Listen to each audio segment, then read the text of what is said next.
Item ಯಾವುದೇ ಇರಲಿ try ಮಾಡಿ ಆಚಿ ಚಿಕನ್ ಮಸಾಲಾ. ಆಚಿ ಚಿಕನ್ ಮಸಾಲಾ.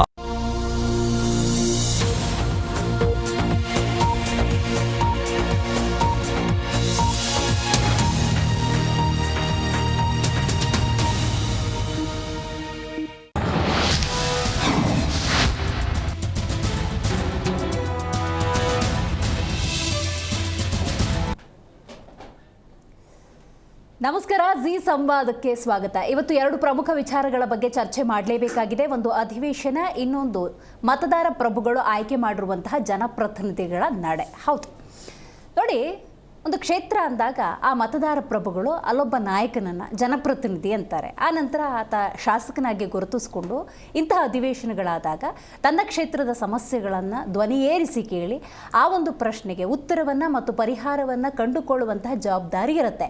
ಆ ನಿಟ್ಟಿನಲ್ಲಿ ಬಹುತೇಕ ಎಲ್ಲ ಶಾಸಕರು ಆ ಕೆಲಸವನ್ನು ಮಾಡ್ತಾ ಇದ್ದಾರೆ. ಉತ್ತರ ಕೊಡಬೇಕಾಗಿರುವಂಥ ಇಲಾಖೆಯ ಸಚಿವರು ಏನು ಮಾಡ್ತಿದ್ದಾರೆ ಅನ್ನುವಂಥ ಪ್ರಶ್ನೆ ಖಂಡಿತವಾಗ್ಲೂ ಉದ್ಭವಿಸಿದೆ.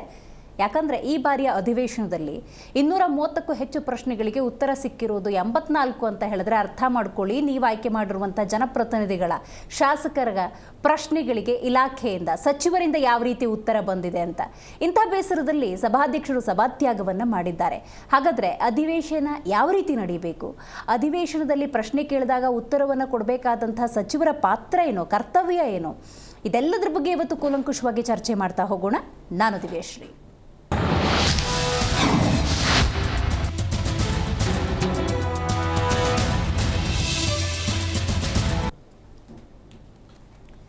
ಹೌದು, ಜನಪ್ರತಿನಿಧಿಗಳು ಅಂದಾಗ ಅವರದ್ದೇ ಆದಂಥ ಜವಾಬ್ದಾರಿಗಳಿರುತ್ತೆ.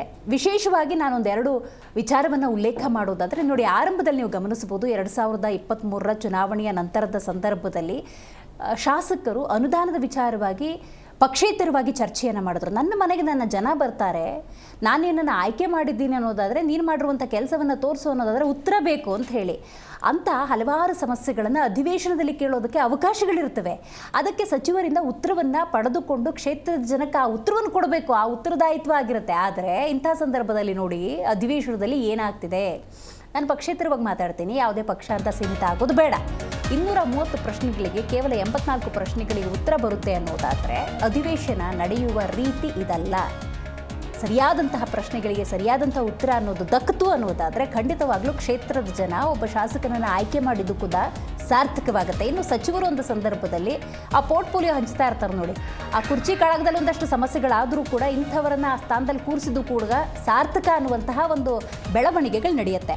ಬಟ್ ಸಚಿವರು ಮತ್ತು ಅಧಿಕಾರಿಗಳ ನಡೆಗೆ ಸ್ಪೀಕರ್ ಅಸಮಾಧಾನಗೊಂಡಿದ್ದಾರೆ. ಸಭಾತ್ಯಾಗವನ್ನು ಮಾಡ್ತಾರೆ ಸ್ಪೀಕರ್ UT ಖಾದರ್. 230 ಪ್ರಶ್ನೆಗಳ ಪೈಕಿ 84 ಪ್ರಶ್ನೆಗಳಿಗೆ ಉತ್ತರ ಲಭ್ಯವಾಗಿದೆ. ವಿಷಯ ಗಂಭೀರವಾಗಿ ಸರ್ಕಾರ ತೆಗೆದುಕೊಂಡಿದೆ. ಡೆಫಿನೆಟ್ಲಿ ತಗೊಳ್ಳೇಬೇಕು, ಇಲ್ಲ ಅಂತ ಹೇಳಿದ್ರೆ ತಪ್ಪಾಗತ್ತೆ. ಸಚಿವರ ಗೈರಿನ ಬಗ್ಗೆ ಅಶೋಕ್ ತಮ್ಮ ಆಕ್ರೋಶವನ್ನು ಹೊರಹಾಕಿದ್ದಾರೆ. ಸರ್ಕಾರ ಸತ್ತು ಹೋಗಿದೆ ಅನ್ನುವಂತಹ ಪದಪ್ರಯೋಗವನ್ನು ವಿರೋಧ ಪಕ್ಷದ ನಾಯಕರು ಮಾಡಿದ್ದಾರೆ. ತಪ್ಪೇನಿಲ್ಲ, ಸರಿಯಾ? ಹಾಗಾದರೆ ಸಚಿವರ ಈ ನಡೆ, ಇದನ್ನು ನುಣುಚ್ಕೊಳ್ಳೋದು ಅನ್ಬೇಕಾ, ಬೇಜವಾಬ್ದಾರಿತನ ಅನ್ನಬೇಕಾ, ಅಥವಾ ಅವ್ರಿಗೆ ಉತ್ತರನೇ ಗೊತ್ತಿಲ್ಲ ಅನ್ನಬೇಕಾ? ಆದರೆ ಕಾಂಗ್ರೆಸ್ನ ವಿಚಾರಕ್ಕೆ ಬರೋದಾದರೆ ಸಚಿವ ಸ್ಥಾನದಲ್ಲಿರುವಂತಹ ಬಹುತೇಕ ನಾಯಕರು ಅನುಭವಿಗಳು. ಮತ್ತೊಮ್ಮೆ ಹೇಳ್ತಾ ಇದ್ದೀನಿ, ಅನುಭವಿಗಳು. ಕಾಂಗ್ರೆಸ್ ಮೇಲೆ ಜನ ಬಹುತೇಕ ಯಾಕೆ ವಿಶ್ವಾಸ ಇಟ್ಕೊಂಡಿದ್ದಾರೆ ಅಂತ ಹೇಳಿದ್ರೆ, ಅಲ್ಲಿರೋರು ವಿದ್ಯಾವಂತರಿದ್ದಾರೆ, ಅನುಭವಸ್ಥರು. ಇಂಥವ್ರ ಕಡೆಯಿಂದ ಇಂತಹ ಪಕ್ಷವನ್ನು ನಾನು ನನ್ನ ಪಕ್ಷ, ನನ್ನ ನಾಯಕರು ಅಂತ ಗುರುತಿಸಿದ್ರೆ ನನ್ನ ಸಮಸ್ಯೆಗೆ ಸೂಕ್ತ ಪರಿಹಾರ ಸಿಗುತ್ತೆ ಅನ್ನುವಂಥ ಭರವಸೆಯಲ್ಲೇ ಅಷ್ಟು ದೊಡ್ಡ ಮ್ಯಾಂಡೇಟನ್ನು ಕೊಟ್ಟಿರೋದು. ಆದರೆ ಜನರ ಆ ಆಶಾಗೋಪುರವು ಕುಸಿದು ಹೋಗಿದೆ. ಸಭಾಧ್ಯಕ್ಷರೇ ಸಭಾತ್ಯಾಗ ಮಾಡ್ತಾರೆ ಅಂದರೆ ನಾನು ಅದನ್ನು ವಿಶೇಷವಾಗಿ ಉಲ್ಲೇಖ ಮಾಡಬೇಕಾಗಿಲ್ಲ. ಹಾಗಾದರೆ UT ಖಾದರ್ ಅವರು ಇದಕ್ಕೆ ಸಂಬಂಧಪಟ್ಟಂತೆ ಏನು ಹೇಳಿದ್ದಾರೆ, ಅವ್ರು ಯಾವ ಕಾರಣಕ್ಕೆ ಸಭಾತ್ಯಾಗವನ್ನು ಮಾಡಬೇಕಾಯಿತು, ಅಧಿವೇಶನ ನಡೆಯುವ ರೀತಿ, ಇದಕ್ಕೆ ಸಂಬಂಧಪಟ್ಟಂತೆ ಮಾತಾಡಿದ್ದಾರೆ. ಬನ್ನಿ ಕೇಳೋಣ. ಮಾನ್ಯ ಅಧ್ಯಕ್ಷರೇ, ದಿನಾಂಕ 16/3/26 10ನೇ ಪಟ್ಟಿಯಿಂದ ಸದನದಲ್ಲಿ ಲಿಖಿತ ಮೂಲಕ ಉತ್ತರಿಸುವ 230 ಪ್ರಶ್ನೆಗಳ ಪೈಕಿ 84 ಪ್ರಶ್ನೆಗಳ ಉತ್ತರಗಳನ್ನು ಸದನದಲ್ಲಿ ಮಂಡಿಸುತ್ತಿದ್ದೇನೆ. ಸ್ವಲ್ಪ ಇಂಪ್ರೂವ್ ಆಗಿದೆ, ಅಷ್ಟು ಇಂಪ್ರೂವ್ ಆಗಿದೆ ಸರ್. 50% ಇಲ್ಲ. ಆಯ್ತು, ಈಗ 4ನೇ ಸರಿ, ಇವತ್ತು 5ನೇ ಸರಿ ವಾರ್ನಿಂಗ್. ಆಯ್ತು, 1 ಸೆಕೆಂಡ್, 5th ಟೈಮ್ ಮಾಡ್ಬಿಡಿ, ಅದೊಂದು ರೆಕಾರ್ಡ್ ಆಗ್ಲಿ. ಸುರೇಶ್ 1 ಸೆಕೆಂಡ್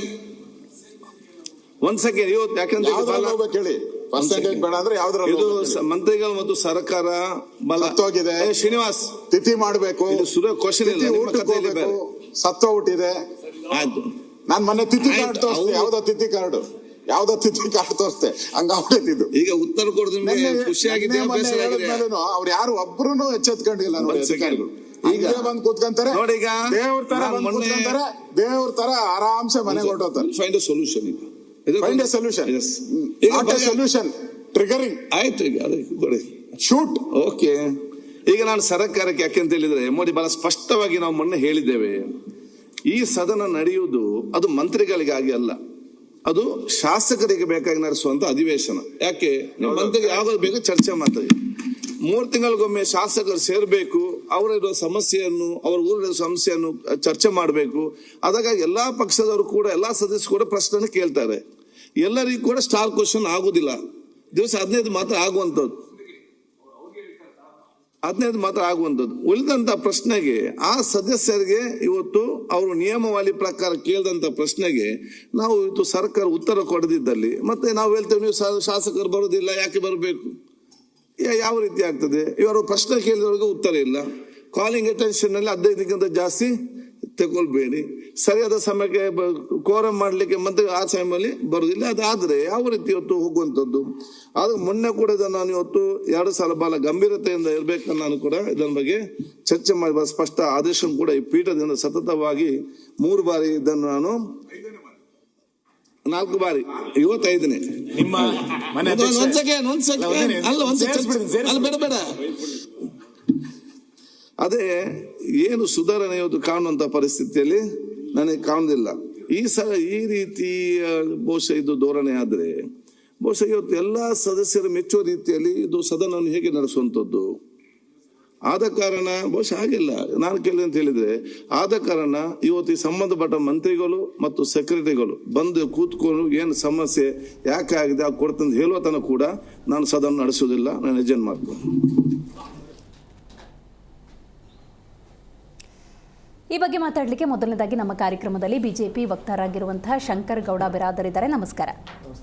ಎಪಿ ವಕ್ತಾರರು ರವೀಶ್ ದಾಸಪ್ಪ ಅವರಿದ್ದಾರೆ, ನಮಸ್ಕಾರ. ಇನ್ನು ಕಾಂಗ್ರೆಸ್ ವಕ್ತಾರರು ಬಾಲಕೃಷ್ಣ ಯಾದವ್ ಅವರಿದ್ದಾರೆ, ನಮಸ್ಕಾರ. ರೈಟ್, ಶಂಕರ್ ಗೌಡ್ರೆ, ನೀವು ಹೇಳಬೇಕು, ಶಾಸಕರ ಪ್ರಶ್ನೆಗಳಿಗೆ ಉತ್ತರ ಇಲ್ಲ ಅನ್ನೋದಾದರೆ ಅಧಿವೇಶನ ಯಾಕಾಗಬೇಕು ಅನ್ನೋದಕ್ಕೊಂದು ಕ್ಲಾರಿಟಿಯನ್ನು ಕೊಡಬೇಕು. ಶಾಸಕರ ಧ್ವನಿನೇ ಕೇಳಿಸೋದಿಲ್ಲ ಅಂದರೆ ಜನಸಾಮಾನ್ಯರ ಧ್ವನಿ ಕೇಳತ್ತಾ? ನೋಡಿ ಮೇಡಮ್, ನಾವು ಕರ್ನಾಟಕದ ಇತಿಹಾಸದ ಬಗ್ಗೆ ನೋಡೋಕೆ ಹೋದರೆ ಈ ಪ್ರಪಂಚದ ಮೊದಲ ಪ್ರಜಾಪ್ರಭುತ್ವ ಹುಟ್ಟಿದ್ದು ಕರ್ನಾಟಕದಲ್ಲಿ, ಬಸವಣ್ಣವರ ಅನುಭವ ಮಂಟಪ. ಸೊ ಇಂಥ ಮಣ್ಣಿನಲ್ಲಿ ನೀವು ಕಳೆದ ಕೆಲ ದಿನಗಳಿಂದ ಯಾವಾಗ ಈ ಸರ್ಕಾರ, ಕಾಂಗ್ರೆಸ್ ಸರ್ಕಾರ ಅಸ್ತಿತ್ವಕ್ಕೆ ಬಂತೋ ಅವತ್ತಿಂದ ಆಗಿರುವಂಥ ಕೆಲವೊಂದಿಷ್ಟು ಘಟನೆಗಳು ನಾವು ಇಲ್ಲಿ ನೋಡಬೇಕಾಗ್ತದೆ. ಹರೀಶ್ ಪುಂಜಾ ಅವರು ಹೇಳ್ತಾರೆ, ನನ್ನ ಕ್ಷೇತ್ರಕ್ಕೆ ನೀವು 3,65,00,000 ಕೊಟ್ಟಿದ್ದೀರಿ ಅಂಥೇಳಿ ಪತ್ರದಲ್ಲಿ ಬರ್ಕೊಟ್ಟಿದ್ದೀರಿ, ಒಂದೇ ₹1 ಬಂದಿಲ್ಲ ನಮ್ಮ ಕ್ಷೇತ್ರಕ್ಕೆ ಅಂತ ಹೇಳ್ತಾರೆ. ಅದಕ್ಕೆ ಮಹಾದೇವಪ್ಪನವ್ರು ಹೇಳ್ತಾರೆ, ಇಲ್ಲ ಇದೇನೋ ತೊಂದರೆ ಆಗಿದೆ, ಸರಿಪಡಿಸ್ತೀನಿ ಅಂತೇಳಿ. ಮನುಷ್ಯ ಎಲ್ಲಿ ಬೇಕಾದರೂ ಸುಳ್ಳು ಹೇಳ್ತಾನೆ, ಒಬ್ಬ ಶಾಸಕ, ಒಬ್ಬ ಮಿನಿಸ್ಟರು. ನೀವು ಸದನದ ಬಾವಿಯಲ್ಲಿ ಅದಕ್ಕೊಂದು ಪಾವಿತ್ರತೆ ಇದೆ.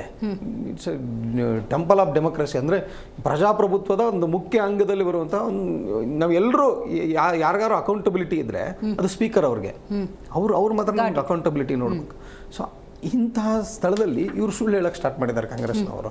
ಆ ಪ್ರಜಾಪ್ರಭುತ್ವದ ಅಡಿಯಲ್ಲಿ ಬರುವಂಥ ದೇಗುಲವನ್ನು, ಪಾವಿತ್ರತೆಯನ್ನು ಹಾಳು ಮಾಡಲಿಕ್ಕೆ ಕಾಂಗ್ರೆಸ್ ಅವರು ಇವತ್ತು ನೋಡ್ತಿದ್ದಾರೆ. ಎರಡನೇ ವಿಚಾರ ಏನಾಯಿತು, ಈ ಡಿಸೆಂಬರಲ್ಲಿ ನಮ್ಮ BJP MLA ಮಹೇಶ್ ತೆಂಗಿನಕಾಯಿ ಅವ್ರು ಒಂದು ಕ್ವಶನ್ ಮಾಡ್ತಾರೆ, ಹೆಣ್ಣು ಮಕ್ಕಳಿಗೆ ನೀವು ₹5,000 ಹಾಕ್ತೀರಿ ಅಂತ ಹೇಳ್ತಿದ್ರಿ, 2025 ಗ್ಯಾರಂಟಿ ಹಾಕ್ತೀನಿ ಅಂತ ಹೇಳ್ತಿದ್ದೀರಿ. 2025 ಅಂದರೆ ಈ ವರ್ಷ ಏನು ಫಿನಾನ್ಷಿಯಲ್ ಇಯರ್ ಇನ್ನೊಂದು 10 ದಿವಸಕ್ಕೆ ಮುಗಿದೋಗುತ್ತೆ. 2025 ಆಲ್ರೆಡಿ ಮುಗಿದು ಹೋಗಿರೋ ಫಿನಾನ್ಷಿಯಲ್ ಇಯರ್ಲಿ ನೀವು ಕೊಟ್ಟಿಲ್ಲ ಅಂತ ಹೇಳ್ತಾರೆ.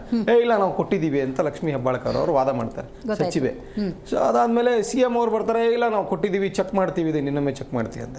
ಸದನದ ಬಾವಿಯಲ್ಲಿ ಇಲ್ಲಿ ಸುಳ್ಳು ಹೇಳ್ತಿರೋದು ಎಲ್ಲಿ? ಇವರು ಸದನದ ಬಾವಿಯಲ್ಲಿ. ಇದು ಕಾಂಗ್ರೆಸ್ಗೆ ಏನಾಗ್ಬಿಡಿ, ದಪ್ಪ ಚರ್ಮ. ಜನಕ್ಕಂತರೂ ಇವ್ರಿಗೆ ಡೋಂಟ್ ಕೇರ್, ಅವ್ರ MLAಗಳಿಗೂ ಡೋಂಟ್ ಕೇರ್. ವಿರೋಧ ಪಕ್ಷನೂ ಅವ್ರಿಗೆ ಯಾವುದನ್ನು ಹೇಳ್ತಿದ್ದೀನಲ್ಲ, ನಾನೇ ನಡೆದಿದ್ದೇ ದಾರಿ, ನಮಗಿನ್ನೂ 239 ನಮ್ಮ MLA ಸಪೋರ್ಟ್ ಇದ್ದಾರೆ, ನಾವು ಮಾಡಿದ್ದೇ ದಾರಿ, ನಾವು ಹೇಳಿದ್ದೇ ರೂಲ್ಸು ಅನ್ನೋ ಥರ ನಡೀತಿದೆ. ಇನ್ನೊಂದು ನೋಡಿ, ಈ ಸರ್ಕಾರದಲ್ಲಿ ಈ ಸರ್ಕಾರ ಬಂದಿದ್ದು ಸರ್ಕಾರಿ ಉದ್ಯೋಗಿಗಳಿಗೆ ವೇತನನೇ ಸಿಗ್ತಿಲ್ಲ. ನಿನ್ನೆ ಒಬ್ಬ ಚಿಕ್ಕಮಂಗ್ಳೂರಲ್ಲಿ ನೀರ್ಗಾಯಿ, ಅವ್ನ ಸ್ಯಾಲ್ರಿ ಎಷ್ಟು ರೀ? 8,000 ರಿಂದ 10,000 ರೂಪಾಯಿ, 10 ತಿಂಗಳಿಂದ ಸ್ಯಾಲ್ರಿ ಕೊಟ್ಟಿಲ್ಲ. ಚಾಮರಾಜನಗರದಲ್ಲಿ ಒಬ್ಬ ನೀರು ಬಿಡೋ ವ್ಯಕ್ತಿ 22 ತಿಂಗಳಿಂದ ಸ್ಯಾಲ್ರಿ ಬಂದಿರಲ್ಲ. ಓಕೆ ಮೇಡಮ್, ಈ ಭಾರತದ ಇತಿಹಾಸದಲ್ಲಿ ಮೊದಲ ಬಾರಿ ಮೇಡಮ್ ಗ್ರಾಮ ಪಂಚಾಯತಿ ಮುಂದೆ ನೇಣಾಕತ್ತಾನೆ, ಗ್ರಾಮ ಪಂಚಾಯತಿ ಮುಂದೆ ನೇಣಾಕತ್ತಾನೆ. ಇವ್ರುಗಳಿಗೆ 230 ಕ್ವಶನ್ಗಳಲ್ಲಿ 84ಕ್ಕೆ ಆನ್ಸರ್ ಮಾಡಿದ್ದಾರೆ. 84ಕ್ಕೆ ಆನ್ಸರ್ ಯಾವ ಥರ ಮಾಡಿದ್ದಾರೆ? ಈ ಮಲ್ಲಿಕಾರ್ಜುನ್ ಅವರು ನೆನ್ನೆ ಒಂದು ಕ್ವಶನ್ಗೆ ಸುನಿಲ್ ಕುಮಾರ್ ಅವ್ರು ಕೇಳ್ತಾರೆ, ಇವ್ರುಗಳಿಗೆ ನಾವು ರಾಜ್ಯಾದ್ಯಂತ 16,000 ಬೆನಿಫಿಷರೀಸ್ಗಳಿಗೆ ಕೊಟ್ಟಿದ್ದೀವಿ ಅಂತ ಹೇಳ್ತಾರೆ. ಈಗ 3 ತಿಂಗಳಿಂದ ಕೇಳಿರೋ ಕ್ವಶನ್ಗೆ 22,000 ನಿಮ್ಮ ಜಿಲ್ಲೆಗೆ ಕೊಟ್ಟಿದ್ದೀವಿ ಅಂತ ಹೇಳ್ತಾರೆ. ಎಂಥ ಸುಳ್ಳು! ಏನು ಸದನದ ದಾರಿ ತಪ್ಪಿಸ್ಲಿಕ್ಕೆ ಹೋಗ್ತಿದ್ದಾರೆ. ಈ 4 ಬಾರಿ ಪಾಪ ಖಾದರ್ ಅವರು ಇವ್ರಿಗೆ ವಾರ್ನಿಂಗ್ ಕೊಡ್ತಾರೆ ಮಿನಿಸ್ಟ್ರಿಗಳಿಗೆ, ನೀವು ಕ್ವಶನ್ಗಳ ಆನ್ಸರ್ಗಳು ಕೊಡ್ತಿಲ್ಲ, ನಮ್ಮ ಶಾಸಕರುಗಳಿಗೆ ಕೊಡಬೇಕಾಗತ್ತೆ. 4 ಬಾರಿ ಹೇಳ್ತಾರ್ರಿ. ಈ ದಪ್ಪ ಚರ್ಮದ ಎಮ್ಮೆ ಚರ್ಮದ ಕಾಂಗ್ರೆಸ್ನ ಸಚಿವರುಗಳು ಯಾರು ಕೆಂಪು ಗೂಟದ ಕಾರ್ ಬೇಕು, ಸಚಿವರ ಸವಲತ್ತುಗಳು ಬೇಕು, ಇವರು ಹೋಗೋಕ್ಕೆ ಮುಂದೆ 4 ಕಾರು ಹಿಂದೆ 4 ಕಾರ್ ಬೇಕು, ಪ್ರತಿ ಸೆಷನ್ ನಡೆಸಲಿಕ್ಕೆ ಕೋಟ್ಯಾಂತರ ರೂಪಾಯಿ ಕರ್ನಾಟಕದ ತೆರಿಗೆ ದುಡ್ಡಲ್ಲಿ ಖರ್ಚು ಮಾಡ್ತಾರೆ. ಇವ್ರ ಹಿಂದೆ ಈಗ ಒಂದು 3 ತಿಂಗಳಿಂದ ಬೆಳಗಾಂಗೆ ಹೋದ್ರು. ಬೆಳಗಾಂಗೆ ಹೋಗೋದು ಏನಕ್ಕೆ ಗೊತ್ತಾ ಮೇಡಮ್? ಇವರು ಗೋವಾ ಸ್ವಲ್ಪ ದೂರ ಆಗುತ್ತಲ್ಲ, ಹಾಫ್ ವೇ ಹೋಗ್ಬಿಟ್ಟಿರ್ತೀವಿ, ಮುಗಿಸ್ಕೊಂಬರೋಣ ಅಂಥೇಳಿ ಬರೀ ಬೆಳಗಾಮಲ್ಲಿ ಸ್ಟೇಗೆ ಖರ್ಚು ಮಾಡೋದು ಹೆಚ್ಚು ಕಡಿಮೆ 10 ಕೋಟಿ ರೂಪಾಯಿ ಖರ್ಚು ಮಾಡ್ತಾರೆ ರೀ. ಇವರು ಉತ್ತರ ಕರ್ನಾಟಕಕ್ಕೂ ಉಪಯೋಗ ಆಗೋ ಒಂದೇ ಒಂದು ಉತ್ತರದಾಯಿತ್ವ ಇಲ್ಲ, ಒಂದೇ ಒಂದು ಯೋಜನೆ ಇಲ್ಲ. ಕರ್ನಾಟಕ ಸರ್ಕಾರದಲ್ಲಿ ಏನಾಗ್ಬಿಟ್ಟಿದೆ ಅಂದ್ರೆ ಸಚಿವರುಗಳು, ನೀವು ಹೇಳಿದ್ರಲ್ಲ ತುಂಬ ಸೀನಿಯರ್ಗಳು ಎಕ್ಸ್ಪೀರಿಯನ್ಸ್ ಇದ್ದವರಿದ್ದಾರೆ ಅಂತ ಹೇಳಿ, ಇವ್ರುಗಳು ಎಕ್ಸ್ಪೀರಿಯನ್ಸ್ ಇದ್ದವರಾಗಿ ಜನಕ್ಕೆ ಒಳ್ಳೇದು ಮಾಡುವಂಥ ಕೆಲಸಗಳು ಮಾಡಬೇಕಾಗಿದೆ. ಯಾವುದು ಮಾಡ್ತಿಲ್ಲ ಇವರು. ರೈಟ್. ಬಾಲಕೃಷ್ಣ ಅವರೇ, ನೀವು ಹೇಳಬೇಕು. 230 ಪ್ರಶ್ನೆ ಕೇಳಿದ್ದಾರೆ, 84ಕ್ಕೆ ಉತ್ತರ ಬಂದಿದೆ ಅನ್ನೋದರಲ್ಲಿ ಯಾವುದೇ ರೀತಿಯ ಸಂಶಯ ಇಲ್ಲ. ಅಲ್ಲಿ ಅಧಿವೇಶನದಲ್ಲಿ ಏನು ಚರ್ಚೆ ಆಯಿತು ಅನ್ನೋದನ್ನು ನೀವು ಗಮನಿಸಿದ್ದೀರಿ. ಇದಕ್ಕೂ ಅಧಿಕಾರಿಗಳು ಏನಾದರೂ ಕಾರಣನ? ಸಚಿವರು ಇದರ ಹೊಣೆಗಾರಿಕೆಯನ್ನು ಹೊರ್ತಾರಾ ಇಲ್ವಾ? ನೋಡಿ, ಆರಂಭದಲ್ಲಿ ತಾವು ಭಾಳ ಅದ್ಭುತವಾಗಿ ಒಂದು ಏನು ವಿಧಾನಸಭೆಯ ಒಂದು ಸ್ಪೀಕರ್ ಅಂತಕ್ಕಂತಹ ಒಂದು ಹುದ್ದೆ ಏನಿದೆ ಅದು ಸಂವಿಧಾನಬದ್ಧವಾದಂತಹ ಹುದ್ದೆ. ನಮ್ಮ ಭಾರತೀಯ ಸಂವಿಧಾನದ ಅನುಚ್ಛೇದ 174ರಿಂದ 176ವರೆಗೂ ಕೂಡ ಭಾಳ ಸ್ಪಷ್ಟವಾಗಿ ವಿವರಿಸಿದ್ದಾರೆ. ಸೊ ಆ ಅನುಚ್ಛೇದ 176ರಲ್ಲಿ ಯಾವ ರೀತಿಯಾಗಿ ಸ್ಪೀಕರ್ಗಳ ಅಧಿಕಾರಗಳ ಬಗ್ಗೆನೂ ಕೂಡ ವಿವರಿಸಿದ್ದಾರೆ. 178ಅಲ್ಲೂ ಕೂಡ ಸಂವಿಧಾನದಲ್ಲಿ ಸ್ಪಷ್ಟವಾಗಿ ವಿವರಿಸಿದ್ದಾರೆ. ಸೊ ನಾನು ಈ ಚರ್ಚೆಯನ್ನು ಖಂಡಿತವಾಗೂ ಇದನ್ನು ರಾಜಕೀಕರಣಗೊಳಿಸಲಿಕ್ಕೆ ಹೋಗಕ್ಕೆ ಪ್ರಯತ್ನ ಪಡಲ್ಲ. ಆದರೆ ಕೆಲವೊಂದು BJP ಅವರ ಏನು ಟೀಕೆಗಳು ಹಾಗೂ ಅಭಿಪ್ರಾಯಗಳಿಗೆ ನಾನು ಅನಿವಾರ್ಯವಾಗಿ ಉತ್ತರಗಳನ್ನು ಕೊಡಬೇಕಾಗತ್ತೆ. ಇವತ್ತು ಕರ್ನಾಟಕ ವಿಧಾನಸಭೆಯಲ್ಲಿ ನೋಡಿ, ಭಾಳ ಇತಿಹಾಸ ಇರ್ತಕ್ಕಂಥದ್ದು. ಕೆಂಗಲ್ ಹನುಮಂತಯ್ಯನವರು ಅನುಭವಿಗಳು ಸ್ಪೀಕರ್ ಆಗಿದ್ದರು, ಎಸ್ ನಿಜಲಿಂಗಪ್ಪನವರು ಸ್ಪೀಕರ್ ಆಗಿದ್ದರು. ಸೊ ಮತ್ತು ನರಸಿಂಹಯ್ಯನವರು ಸ್ಪೀಕರ್ ಆಗಿದ್ದರು, ಹಾಗೂ KR ರಮೇಶ್ ಕುಮಾರ್ ಅವರು, ವಿಶ್ವೇಶ್ವರ ಹೆಗಡೆ, ಇಂಥ ಎಲ್ಲ ಒಳ್ಳೆಯ ಅನುಭವಿಗಳು ಕರ್ನಾಟಕ ವಿಧಾನಸಭೆಯ ಸ್ಪೀಕರ್ ಆಗಿ ಕೆಲಸಗಳನ್ನು ನಿರ್ವಹಿಸಿದ್ದಾರೆ. ಸೊ ಇವತ್ತು ಅನೇಕ ಸಂದರ್ಭಗಳಲ್ಲಿ ನಾವು ಅವತ್ತಿನಿಂದ ಇವತ್ತಿನವರೆಗೂ ನೋಡಿದಾಗ ಸುಮಾರು 75 ವರ್ಷಗಳ ಒಂದು ಸುದೀರ್ಘ ಇತಿಹಾಸಗಳನ್ನು ನಾವು ಗಮನಿಸಿದಾಗ ಅನೇಕ ಬಾರಿ BJP ಆಡಳಿತ ನಡೆಸಿದೆ, ಕಾಂಗ್ರೆಸ್ ನಡೆಸಿದೆ, ಜನತಾದಳ ನಡೆಸಿದೆ. ಆದರೆ ಇವತ್ತು ಏನು ನಿನ್ನೆ ಹೇಳಿರ್ತಕ್ಕಂತಹ ಸ್ಪೀಕರ್ ಸಾಹೇಬರು ಹೇಳಿರ್ತಕ್ಕಂತಹ ವಿಚಾರ ಏನಿದೆ, ಖಂಡಿತವಾಗೂ ಸದನದಲ್ಲಿ ಏನಾಗುತ್ತೆ ಅಂತ ಹೇಳಿದ್ರೆ, ಆರಂಭದಲ್ಲಿ ಕೆಲವು ಅದೊಂದು ಏನು ಕರ್ನಾಟಕ ಲೆಜಿಸ್ಲೇಟಿವ್ ಕಾರ್ಯವಿಧಾನ ಅಧಿನಿಯಮ 1963 ಅಂತಕ್ಕಂಥ ಒಂದು ಕಾಯ್ದೆ ಅಡಿಯಲ್ಲಿ ಸದನದಲ್ಲಿ ಯಾವ ರೀತಿ ಕುತ್ಕೊಳ್ಬೇಕು, ಯಾವ ರೀತಿ ಮಾತಾಡಬೇಕು, ಅವರ ನಡತೆ ಹೇಗಿರಬೇಕು, ಅವರು ಯಾವ ರೀತಿಯ ಪ್ರಶ್ನೆಗಳನ್ನು ಕೇಳಬೇಕು, ಯಾರ ವಿರುದ್ಧವಾಗಿ ಹೇಗೆ ಮಾತಾಡಬೇಕು ಅಂತಕ್ಕಂಥ ಈ ಎಲ್ಲ ವಿಚಾರಗಳನ್ನು ಕೂಡ ಚರ್ಚೆ ಮಾಡಲಾಗಿದೆ. ಸೊ ಅದರಡಿಯಲ್ಲಿ ಇದು ಕೂಡ ಒಂದು ಚುಕ್ಕೆ ಗುರುತಿನ ಪ್ರಶ್ನೆ ಮತ್ತು ಸ್ಟಾರ್ಡ್ ಕ್ವಶನ್, ಅನ್ಸ್ಟಾರ್ಡ್ ಕ್ವಶನ್ ಅಂತಕ್ಕಂಥ ವಿಚಾರಗಳು ಇದೆ. ಸೊ ಅದರಲ್ಲಿ ಅನ್ಸ್ಟಾರ್ಡ್ ಏನು ಯಾವ 15 ವಿಷಯಗಳು ಪ್ರಮುಖವಾಗಿರ್ತವೆ, ಎಲ್ಲರೂ ಬರೆದಂಥ ಸಂದರ್ಭದಲ್ಲಿ ಅಲ್ಲಿ ಒಂದು ಡೋಲ್ ಹಾಕಿರ್ತಾರೆ. ಸೊ ಅದರಲ್ಲಿ ಚೀಟಿ ಎತ್ತೋದ್ರ ಮುಖೇನ 15 ಪ್ರಶ್ನೆಗಳನ್ನು ಗುರುತಿಸಿ ಅವರು ಉತ್ತರವನ್ನು ಕೊಡಬೇಕಾಗತ್ತೆ. ಸೊ ಉಳಿದ ಉತ್ತರಗಳು ಅನ್ಸ್ಟಾರ್ಡ್ ಅಂತೇಳಿ ಡಿಕ್ಲೇರ್ ಆಗ್ತವೆ. ಸೊ ಅದಕ್ಕೆ ಇವರು ರಿಟರ್ನ್ ಆಗಿ ಕೊಡಬೇಕಾಗತ್ತೆ. ಇದು ಪದ್ಧತಿ. ಕರೆಕ್ಟ್. ಸೊ ನೀವು BJP ಅವರು ಹೇಳಿದ ರೀತಿ ಹೇಗಿತ್ತು ಅಂತ ಹೇಳಿದ್ರೆ, ಇದು ಕೇವಲ ಕಾಂಗ್ರೆಸ್ ಪಕ್ಷದ ಅಧಿಕಾರ ಇದ್ದಂತಹ ಸಂದರ್ಭದಲ್ಲಿ ನಡೆದಿದೆ ಅಂತಕ್ಕಂಥ ರೀತಿಯಲ್ಲಿತ್ತು. ನಾವು ಇದನ್ನು ಖಂಡಿತವಾಗೂ ಸಪೋರ್ಟ್ ಮಾಡಲ್ಲ. ಇದಕ್ಕೆ ಸಂಬಂಧಪಟ್ಟಂತೆ ಏನು ಆ ಇಲಾಖೆ ಅಡಿಯಲ್ಲಿ ಬರ್ತಕ್ಕಂಥ 3 ಅಧಿಕಾರಿಗಳು ಸೆಕ್ರೆಟರಿಗಳಿದ್ದಾರೆ. ಸೊ ಆ ಸೆಕ್ರೆಟರಿಗಳು ಉತ್ತರಗಳು ಕೊಡಬೇಕು ಅಂತ ಆಲ್ರೆಡಿ ಅವರು ಹೇಳಿ ಅವರಿಗೆ ನೋಟಿಸನ್ನು ಕೂಡ ನಾವು ನೀಡಿದ್ದೇವೆ, ಎಚ್ಚರ ವಹಿಸಿದ್ದೇವೆ. ಅದ್ರ ಜೊತೆಯಲ್ಲೇ ಮಾನ್ಯ ಮುಖ್ಯಮಂತ್ರಿಗಳು ನಮ್ಮ ಹಿರಿಯ ಸಚಿವರೆಲ್ಲ ಹೋಗಿ ಖಂಡಿತವಾಗೂ ಏನು ಈ ಸದನ ನಡಿಬೇಕು, ಯಾಕಂತ ಹೇಳಿದ್ರೆ ಈ ಸದನ ನಡೀತಕ್ಕಂಥದ್ದು ಕರ್ನಾಟಕದ ಜನರಿಗೂ. ನನಗೆ ಬಾಲಕೃಷ್ಣ ಅವರೇ, ಬಿಜೆಪಿ ಅವರ ಅಸಮಾಧಾನಕ್ಕಿಂತ ಸಭಾಧ್ಯಕ್ಷರ ಅಸಮಾಧಾನ. ನಾನು ಒಂದು ನಿಮಿಷ ಬಂದ್ಬಿಟ್ಟೆ ಮೇಡಮ್. ಈಗ ಹಲವಾರು ಈ ಪ್ರಕರಣಗಳು ನಾನು ಯಾಕೆ ಹೇಳಿದೆ ಅಂತ ಹೇಳಿದ್ರೆ, ತಾವು ಇತಿಹಾಸವನ್ನು ಗಮನಿಸಿದಾಗ ಅನೇಕ ಬಾರಿ ಇವತ್ತು ಈ ಸ್ಪೀಕರ್ಗಳಾದಂಥ ವಿಧಾನ ಸಭೆಯಲ್ಲಾಗಲಿ, ವಿಧಾನ ಪರಿಷತ್ನಲ್ಲಾಗಲಿ, ಲೋಕಸಭೆಯಲ್ಲಾಗಲಿ, ರಾಜ್ಯಸಭೆಯ ಸ್ಪೀಕರ್ಗಳು ಅನೇಕ ಸಂದರ್ಭಗಳಲ್ಲಿ ಅಸಮಾಧಾನಗಳನ್ನು ಹಾಕಿದ್ದಾರೆ. ಅದೇ ರೀತಿಯಲ್ಲಿ ಈ ಸದನದಲ್ಲೂ ಕೂಡ ಸ್ಪೀಕರ್ ಅವರು 280 ಪ್ರಶ್ನೆಗಳಿಗೆ ನೀವು 50% ಮೀರಿಲ್ಲ ಅನ್ನೋದಕ್ಕೆ ಅಸಮಾಧಾನ ಹಾಕಿರೋದು ನಿಜ, ನಾವು ಒಪ್ಕೊಳ್ತೀವಿ.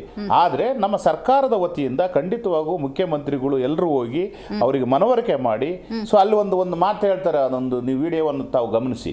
ಅಸಮಾಧಾನ ಇವರೇನು ಸೆಕ್ರೆಟರಿಗಳಿದ್ದಾರೆ ಸಂಬಂಧಪಟ್ಟವರು ಬಂದು ಆನ್ಸರ್ ಮಾಡಲಿ ಅಂತೇಳಿ ಅವರು ಹೋಗಿದ್ದು ನಿಜ. ಅದಾದ ನಂತರ ಮನವರಿಕೆ ಮಾಡಿದ್ಮೇಲೆ ಸೊ ಎಲ್ಲ ಸರಿ ಹೋಗಿದೆ. ಅದ್ರ ಜೊತೆಯಲ್ಲಿ ಮುಂಬರ್ತಕ್ಕಂಥ ದಿನಗಳಲ್ಲೂ ಕೂಡ ಯಾವ ಕಾರಣಕ್ಕೂ ಈ ರೀತಿ ಆಗೋದಿಲ್ಲ, ಎಚ್ಚರ ವಹಿಸ್ತೀವಿ ಅಂತ ಮಾನ್ಯ ಮುಖ್ಯಮಂತ್ರಿಗಳು ಹೇಳಿದ್ದಾರೆ. ಸೊ ಇದ್ರ ಜೊತೆಯಲ್ಲಿ ಈಗ BJP ಅವರು ಏನಂತ ಹೇಳಿದ್ರು ಅಂದರೆ, ಸದನದ ಬಗ್ಗೆ ಅವರು ಭಾಳ ಒಂದು ವಿಚಾರಗಳು ಹೇಳಿದರು. ಕಾಂಗ್ರೆಸ್ ಇದು ದಪ್ಪ ಸರ್ಕಾರ, ಹಾಗೆ ಹೀಗೆ. ಅದನ್ನು ನಾನು ಡೀಟೇಲ್ ಆಗಿ ಮಾತಾಡ್ತೀನಿ ನಿಮ್ಮ ಜೊತೆ. ರವೀಶ್ ಅವರೇ, ನೀವು ಹೇಳಬೇಕು, ಸರ್ಕಾರದ ಅಥವಾ ಆಡಳಿತ ನಡೆಸ್ತಿರುವಂಥ ಕಾಂಗ್ರೆಸ್ನ ಆನೆ ನಡೆದಿದ್ದೇ ದಾರಿ ಅನ್ನುವಂಥ ಧೋರಣೆ ಏನಾದರೂ ಕಾಣ್ತಾ ಇದೆಯಾ, ಅಥವಾ ನೆಗ್ಲಿಜಿಯನ್ಸಿನ? ಮೇಡಮ್, ಇದರಲ್ಲಿ ಆನೆ ನಡೆದಿದ್ದ ದಾರಿ ಅನ್ನೋದಕ್ಕಿಂತ ಇದರಲ್ಲಿ ಉದಾಸೀನತೆ ಎದ್ದು ಕಾಣ್ತಾ ಇದೆ. ಯಾಕಂದರೆ ಉದಾಸೀನತೆ ಏನಕ್ಕೆ ಎದ್ದು ಕಾಣ್ತಾ ಇದೆ ಅಂದರೆ, ಯಾವಾಗ ಅವರು ನವೆಂಬರಿಂದ ಇಲ್ಲಿವರೆಗೂ ಈ ಮುಖ್ಯಮಂತ್ರಿ ಸ್ಥಾನದ ಕುರ್ಚಿ ಕಚ್ಚಾಟ ಏನಿದೆಯಲ್ಲ, ಅದು ಇದರಲ್ಲಿ ಎದ್ದು ಕಾಣ್ತಾ ಇದೆ. ಇದರಲ್ಲಿ ಹೊಂದಾಣಿಕೆ ತುಂಬ ಕಡಿಮೆ ಆಗಿದೆ ಸರ್ ರಾಜ್ಯ ಸರ್ಕಾರದಲ್ಲಿ. ಒಬ್ಬರ ಮೇಲೊಬ್ಬರು ಕೆಲಸ ಒಳಜಗಳ ಆಂತರಿಕ ಬೇಗುದಿ ಹೆಚ್ಚಾಗ್ತಾ ಇದೆ. ಆದ್ದರಿಂದ ಮುಖ್ಯಮಂತ್ರಿಗಳ ಪರ ಇರೋ ಮಂತ್ರಿಗಳು ಕೆಲವರು ಸ್ವೇಚ್ಛಾಚಾರ ಕೆಲಸ ಮಾಡ್ತಿರ್ತಾರೆ, ಇನ್ನು ಕೆಲವರು ಸರಿಯಾಗಿ ಕೆಲಸ ಮಾಡಲ್ಲ, ಪರ ವಿರೋಧದ ನಡುವೆ ಕೆಲಸ ಮಾಡ್ತಾ ಇದ್ದಾರೆ. ಎಷ್ಟೋ ಜನ ಅವರು ವಿಧಾನಸಭೆ ಬರಬೇಕಾದ್ರೆ ಪೂರ್ವ ತಯಾರಿ ಮಾಡ್ಕೊಂಡೇ ಬಂದಿರಲ್ಲ. ನೀವು ಬೇಕಾದ್ರೆ ಗಮನಿಸಿದ್ರೆ ಸುಮಾರು ವಿಷಯಗಳಲ್ಲಿ ಈಗ ಇವರು ಸ್ನೇಹಿತರು BJP ಅವರು ಹೇಳಿದಂಗೆ ಎಷ್ಟೊಂದು ವಿಷಯಗಳು ಅವರು ಉತ್ತರ ಕೊಟ್ಟಿಲ್ಲ. ಅದು ನಿಜ, ಅದು ಉತ್ತರ ಕೊಟ್ಟಿಲ್ಲ ಅಂತ ಅದಕ್ಕೆ ಮಾನ್ಯ ಸಭಾಧ್ಯಕ್ಷರು ಸಹ ವಿರೋಧ ವ್ಯಕ್ತಪಡಿಸಿ ಮತ್ತು ಅಸಮಾಧಾನ ವ್ಯಕ್ತಪಡಿಸಿದ್ದಾರೆ. ಅದೇ ರೀತಿ ಈಗ ಯಾರ್ಯಾರು ಈಗ ಈ ಸರಿ ಚುನಾವಣೆ ಯಾರ್ಯಾರು ಆಯ್ಕೆ ಆಗಿದಾರಲ್ಲ, ಆದರೆ ತುಂಬಾ ಜನ ಹೊಸಬರು ಆಯ್ಕೆ ಆಗಿದ್ದಾರೆ. ಅದರಲ್ಲಿ ಅವ್ರಿಗೆ ಏನು ಪ್ರಶ್ನೆ ಕೇಳಬೇಕು ಅನ್ನೋದೇ ಗೊತ್ತಿಲ್ಲ. ಎಷ್ಟೋ ಜನ ಶಾಸಕರಿಗೆ ಮನಸ್ಸು ಇಚ್ಛೆ ಪ್ರಶ್ನೆ ಕೇಳ್ತಾರೆ. ಅದು ಇರ್ರಿಲೆವೆಂಟ್ ಕ್ವಶನ್ನ ಸುಮಾರು ಹತ್ತಿರ ಒಂದು 100 ರಿಂದ 200 ಇರ್ರಿಲೆವೆಂಟ್ ಕ್ವಶನ್ ಕೇಳಿದ್ದಾರೆ ವಿಧಾನಸಭೆ ಒಳಗಡೆ. ಅಂದರೆ ಅವ್ರಿಗೆ ಎರಡೂ ಪಕ್ಷದವ್ರು, ಅವ್ರ ಪಕ್ಷದವ್ರು ಅವರ ಹೊಸದಾಗಿ ಆಯ್ಕೆ ಆಗಿರೋ ಶಾಸಕರಿಗೆ ಹೇಳ್ಕೊಡ್ಬೇಕು, ಈ ಥರ ಪ್ರಶ್ನೆ ಇದು ಇಲ್ಲಿಗೆ ಸಂಬಂಧಪಟ್ಟಿದ್ದಲ್ಲ. ಅದೇ ಥರ ಆಗ್ಬಿಟ್ಟು ಸ್ವಲ್ಪ ಪ್ರಶ್ನೆಗಳು ಜಾಸ್ತಿ ಆಗಿದೆ. ಉದಾಹರಣೆ ನಾನು ಮಡಿಕೇರಿ, ಈಗ ಗೌರ್ಮೆಂಟಲ್ಲೇ ನ್ಯೂ MLAsಗೆ ಟ್ರೈನಿಂಗ್ ಇದೆ, ಅವ್ರು ಹೋಗಿರ್ತಾರೋ ಹೋಗಿಲ್ವೋ ಅಥವಾ ಇವತ್ತು ನಾನು ಬರೇ ಪಕ್ಷ, ನಮ್ಮ ಪಕ್ಷ ಸರ್ಕಾರ ಪಕ್ಷಗಳ ಜವಾಬ್ದಾರಿ ಭಾಗವಹಿಸಿದ್ದು ಅವ್ರು ಏನಾದ್ರು ಕೇಳಿದಾರೆ ಅಂದ್ರೆ ಅದು ಅವ್ರ ಮೂರ್ಖತನ. ಯಾರು ಆಯ್ಕೆ ಆಗಿ ಬಂದು ಕೇಳಿರ್ತಾರೆ ಅಂತ ಅಂದ್ರೆ ಕೆಲವರು ಸುಮ್ಮನೆ ಅದನ್ನು ಮೀರಿ ಕೇಳಿದ್ದಾರೆ ಎಷ್ಟೋ ಜನ. ನಾನು ಏನ್ ಹೇಳ್ತೀನಿ ಅಂದ್ರೆ, ಒಟ್ಟಲ್ಲಿ ಒಂದೇ ಮಾತನ್ನ ಹೇಳ್ಬೇಕಂದ್ರೆ, ಕರ್ನಾಟಕ ವಿಧಾನಸಭೆ ಒಳಗಡೆ ಇಲ್ಲಿ ಏನಾದ್ರು ಒಳಜಗಳದಿಂದ ಇವರು ಸರಿಯಾಗಿ ಉತ್ತರಗಳನ್ನ ಕೊಡ್ತಾ ಇಲ್ಲ. ಅದೇನಾಗುತ್ತೆ ಅಂದ್ರೆ ಜನರಿಗೆ ಅದು ನೇರವಾಗಿ ಪರಿಣಾಮ ಬೀರುತ್ತೆ. ಒಬ್ರು ಪ್ರಶ್ನೆ ವಿರೋಧ ಪಕ್ಷಕ್ಕೆ ನೀವು ಆ ಸರಿಯಾದ ಸಮಂಜಸವಾಗಿ ಉತ್ತರ ಕೊಡಲಿಲ್ಲ ಅಂತಂದ್ರೆ ಸಾಮಾನ್ಯವಾಗಿ ಸಭಾಧ್ಯಕ್ಷರಿಗೆ ಅದು ಅಸಮಾಧಾನ ಆಗಿರೋದು ಸಹಜ. ಕೆಲವೊಮ್ಮೆ ಹೆಂಗಾಯ್ತು ಅಂತ ಹೇಳಿದ್ರೆ, ಐ ಆಮ್ ನಾಟ್ ಈಗ ಯಾರ್ದೋ ಪಾಯಿಂಟ್ ಔಟ್ ಮಾಡ್ತಾ ಇಲ್ಲ, ಸ್ಟಿಲ್ ಯಾವುದೇ ಪಕ್ಷದ ಯಾವುದೇ ಶಾಸಕರ ಪ್ರಶ್ನೆಗೆ ಪ್ರಿಯಾಂಕ್ ಖರ್ಗೆ ಅವರು ಉತ್ತರ ಕೊಡ್ತಾ ಇದ್ರು. ಅದು ಮೇ ಬಿ ಆ ಸದನದ ಘನತೆಯನ್ನು ಅಥವಾ ಇಲಾಖೆಗಳ ಜವಾಬ್ದಾರಿಯನ್ನು ಮರೆಮಾಚೋದು ಅಥವಾ ಏನಂತ ನಾವು ಅದನ್ನ ಅರ್ಥ ಮಾಡ್ಕೋಬೇಕು. ಪ್ರಿಯಾಂಕ್ ಖರ್ಗೆ ಅವರು ಓವರ್ ಸ್ಮಾರ್ಟ್ ಆಗಿಬಿಡುತ್ತೆ ಕೆಲವೊಂದೊಂದ್ಸರಿ. ಅನಾವಶ್ಯಕವಾಗಿ ಯಾರ್ದೋ ಜವಾಬ್ದಾರಿ ಇರೋ ಖಾತೆಗೆ ಇವರು ಉತ್ತರ ಕೊಡೋದು ಅದು ಅಸಮಂಜಸ. ಇಲ್ಲ, ಅದು ಅಸಮಂಜಸ. ಯಾಕೆ ತುಂಬಾ ಸರಿ ಇಂಟ್ರಪ್ಟ್ ಮಾಡಿದ್ದಾರೆ ಪ್ರಿಯಾಂಕ್ ಖರ್ಗೆ ಅವರು. ತುಂಬಾ ಸರಿ ಇಂಟ್ರಪ್ಟ್, ಒಂದ್ಸರಿ 2 ಸರಿ ಆಗಿದ್ರೆ ಪರವಾಗಿಲ್ಲ, ಸುಮಾರು ಸರಿ ಇಂಟ್ರಪ್ಟ್ ಮಾಡಿದಾಗ ಏನಾದ್ರೆ, ಹಾಗಾದ್ರೆ ಆ ಮಂತ್ರಿ ಅಸಮರ್ಥರ, ಅವ್ರಿಗೇನಕ್ಕೆ ಆ ಥರ ಅವ್ರ ಇಲಾಖೆನಲ್ಲಿ ನೀವು ಕೈಯಾಡಿಸೋಂಥ ಅವಶ್ಯಕತೆ ಏನಿದೆ? ಒಂದ್ ವೇಳೆ ಅವ್ರು ಇಲ್ಲ ಅಲ್ಲಿ ಅಂದ್ರೆ ಪರವಾಗಿಲ್ಲ ಹೇಳ್ಬೋದು, ಇದ್ರೂ ಹೇಳಿದಾರೆ ಅವರು. ಅದು ಏನು ತೋರಿಸುತ್ತೆ ಅಂದ್ರೆ, ಇಟ್ಸ್ ಓವರ್ ಸ್ಮಾರ್ಟ್ ನಾನು ಇಲ್ಲ ಇಲ್ಲ ಅಲ್ಲೂ ಅದೇ ಬಹಳಷ್ಟು ಸಂದರ್ಭಗಳಲ್ಲಿ ನಾನು ಕೂಡ ಅನೇಕ ಒಂದು ಸೆಷನ್ ಅನ್ನ ನಾನು ನೋಡಿದ್ದೇನೆ. ಸನ್ಮಾನ್ಯ ಪ್ರಿಯಾಂಕ್ ಖರ್ಗೆ ಅವರು ಯಾವ ಸಂದರ್ಭಗಳಲ್ಲಿ ಅವ್ರದ್ದು ಹೈಲೈಟ್ ಮಾಡಿದ್ದಾರೆ ವಿರೋಧಿಗಳು ಅಂತ ಹೇಳಿದ್ರೆ, ಅದರಲ್ಲಿ ಒಂದು ಪ್ರೊಸೀಜರ್ ಇದೆ. ಮಿನಿಸ್ಟರ್ ಯಾರು ಇಲ್ದಾಗ ಸೊ ಅವರಿಗೆ ಒಂದು ಬೇರೆ ಮಿನಿಸ್ಟರ್ ಕೂಡ ಅವ್ರು ಉತ್ತರಗಳು ಕೊಡ್ಬೋದು ಅಂತ ಸಂದರ್ಭದಲ್ಲಿ ಕೊಟ್ಟಿದ್ದಾರೆ ಹೊರತು ಯಾವ ಕಾರಣಕ್ಕೂ ಬೇರೆ ಕೆಲವೊಂದು ವಿಚಾರಗಳಲ್ಲಿ ಸಲಹೆ ರೂಪದಲ್ಲಿ ಒಂದು ಸರ್ಕಾರ ಅಂದಾಗ ಮಾತನಾಡಿದಾರೆ ಬಿಟ್ರೆ ಅವರು ಯಾವ ಕಾರಣಕ್ಕೂ ಅವರು ಆನ್ ಬಿಹಾಫ್ ಆಫ್ ಆ ಮಿನಿಸ್ಟ್ರು ಅಲ್ಲಲ್ಲ. ಈಗ ಸದನಗಳು ಅಂದ್ರೆ ನೀವು ಜನಸಾಮಾನ್ಯರು ತಿಳ್ಕೊಂಡಂಗೆ ಕ್ಷೇತ್ರದ ಸಮಸ್ಯೆಗಳ ಚರ್ಚೆ ಆಗಬೇಕು, ಚರ್ಚೆಗೆ ಪ್ರಶ್ನೆ ಅನ್ನೋದಾಗತ್ತೆ, ಪ್ರಶ್ನೆಗೆ ಉತ್ತರ ಪಡ್ಕೋಬೇಕು. ಮಾತೆತ್ತಿದ್ರೆ ಮೋದಿ, ಈ ಕಡೆಯಿಂದ ಇಲ್ಲ ರಾಹುಲ್, ಇಲ್ಲಿಗೆ ಬಂದು ನಿಂತ್ಕೋತಾರೆ ಅನ್ನೋದಾದ್ರೆ ಇಟ್ ಈಸ್ ನಾಟ್ ಅಧಿವೇಶನ ಹಂಗೆ ನಡಿಬೇಕಾಗಿಲ್ಲ. ರಾಜ್ಯದ ಸಮಸ್ಯೆಗೆ, ಇಲ್ಲಿನ ನೀರಿನ ಸಮಸ್ಯೆಗೆ, ಇಲ್ಲಿನ ರಸ್ತೆಯ ಸಮಸ್ಯೆಗೆ ಡೊನಾಲ್ಡ್ ಟ್ರಂಪನ್ನ ತಗೊಂಬರ್ತೀರಾ ಅಥವಾ ಪುಟಿನ್ನ ತಗೊಂಬರ್ತೀರಾ ಅಥವಾ ಬೆಂಜಮಿನ್ ನೇತನ್ಯಾಹುನ? ಆರೋಪ ಪ್ರತ್ಯಾರೋಪಗಳಲ್ಲಿ ಬ್ಯುಸಿ ಆಗಿಬಿಟ್ಟಿದಾರಲ್ಲ ಮೇಡಮ್. ಅದು ತುಂಬ ದೂರ ಪಕ್ಕದ ರಾಜ್ಯದವರೇ ಬರಲ್ಲ ನಮ್ಮ ಸಮಸ್ಯೆಗೆ. ಈಗ ಉದಾಹರಣೆ ನಾವು ಕಾವೇರಿ ನದಿ ನೀರಿನ ವಿಷಯ ಬಂದರೆ ಆ ಪಕ್ಕದವರೇ ಜಗಳ ಮಾಡ್ತಾರೆ. ಗೋವಾದಲ್ಲವರೇ ಅವರು ಯಾವುದೋ ಇನ್ನೊಂದು ನದಿ ಇದೆ ಅದಕ್ಕೂ ಅಲ್ಲಿ ಸಮಸ್ಯೆ ಮಾಡ್ತಾರೆ. ಎಲ್ಲ ಸುತ್ತಮುತ್ತ ಇರೋರೆಲ್ಲ ಸಮಸ್ಯೆ ಮಾಡುವಾಗ ಬೇರೆ ರಾಷ್ಟ್ರದವ್ರು ಬರೋಕ್ಕೆ ಸಾಧ್ಯನೇ ಇಲ್ಲ. ನಾವೇನಂದರೆ ನನ್ನ ಕ್ಷೇತ್ರ ಯಾವುದೇ MLA ಆಗಿರ್ಬೋದು, ಅವ್ರ ಕ್ಷೇತ್ರದ ಬಗ್ಗೆ ಮಾತ್ರ ಅವರು ಗಮನ ಹರಿಸಬೇಕು. ಅದಕ್ಕೆ ಅಂತ ಮಂತ್ರಿಗಳಿರ್ತಾರೆ, ರಾಜ್ಯ ಸಮಸ್ಯೆ ಬಗೆಹರಿಸೋಕ್ಕೆ ಮುಖ್ಯಮಂತ್ರಿಗಳಿರ್ತಾರೆ, ಆಯಾ ಸಂಬಂಧಪಟ್ಟಂಥ ಇಲಾಖಾವಾರು ಅಧಿಕಾರಿಗಳೇ ಉನ್ನತ ಅಧಿಕಾರಿಗಳು ಅವ್ರು ನೋಡ್ಕೋತಾರೆ. ನೀವು ಯಾಕೆ ಎಲ್ಲರ ಖಾತೆಗೂ ಎಲ್ಲರೂ ಯಾವುದೋ ಶಾಸಕ ವಿಷಯ ಬಂದರೆ ಅವ್ರದಕ್ಕೂ ನೀವು ಮೂಗು ತೋರಿಸ್ತೀರಾ, ಇವ್ರದಕ್ಕೂ ಮೂಗು ತೋರಿಸ್ತೀರಾ. ಆ ಥರ ಸುಮಾರು ಕಾಂಗ್ರೆಸ್ಸಲ್ಲಿ ಒಂದು 3-4 ಜನ ಮಂತ್ರಿಗಳಿದ್ದಾರೆ. ಅವ್ರ ಕೆಲಸಕ್ಕಿಂತ ಜಾಸ್ತಿ ಅತಿ ಹೆಚ್ಚು ಬೇರೆ ಕೆಲಸಕ್ಕೆ ಗಮನ ಹರಿಸಿದ್ದಾರೆ.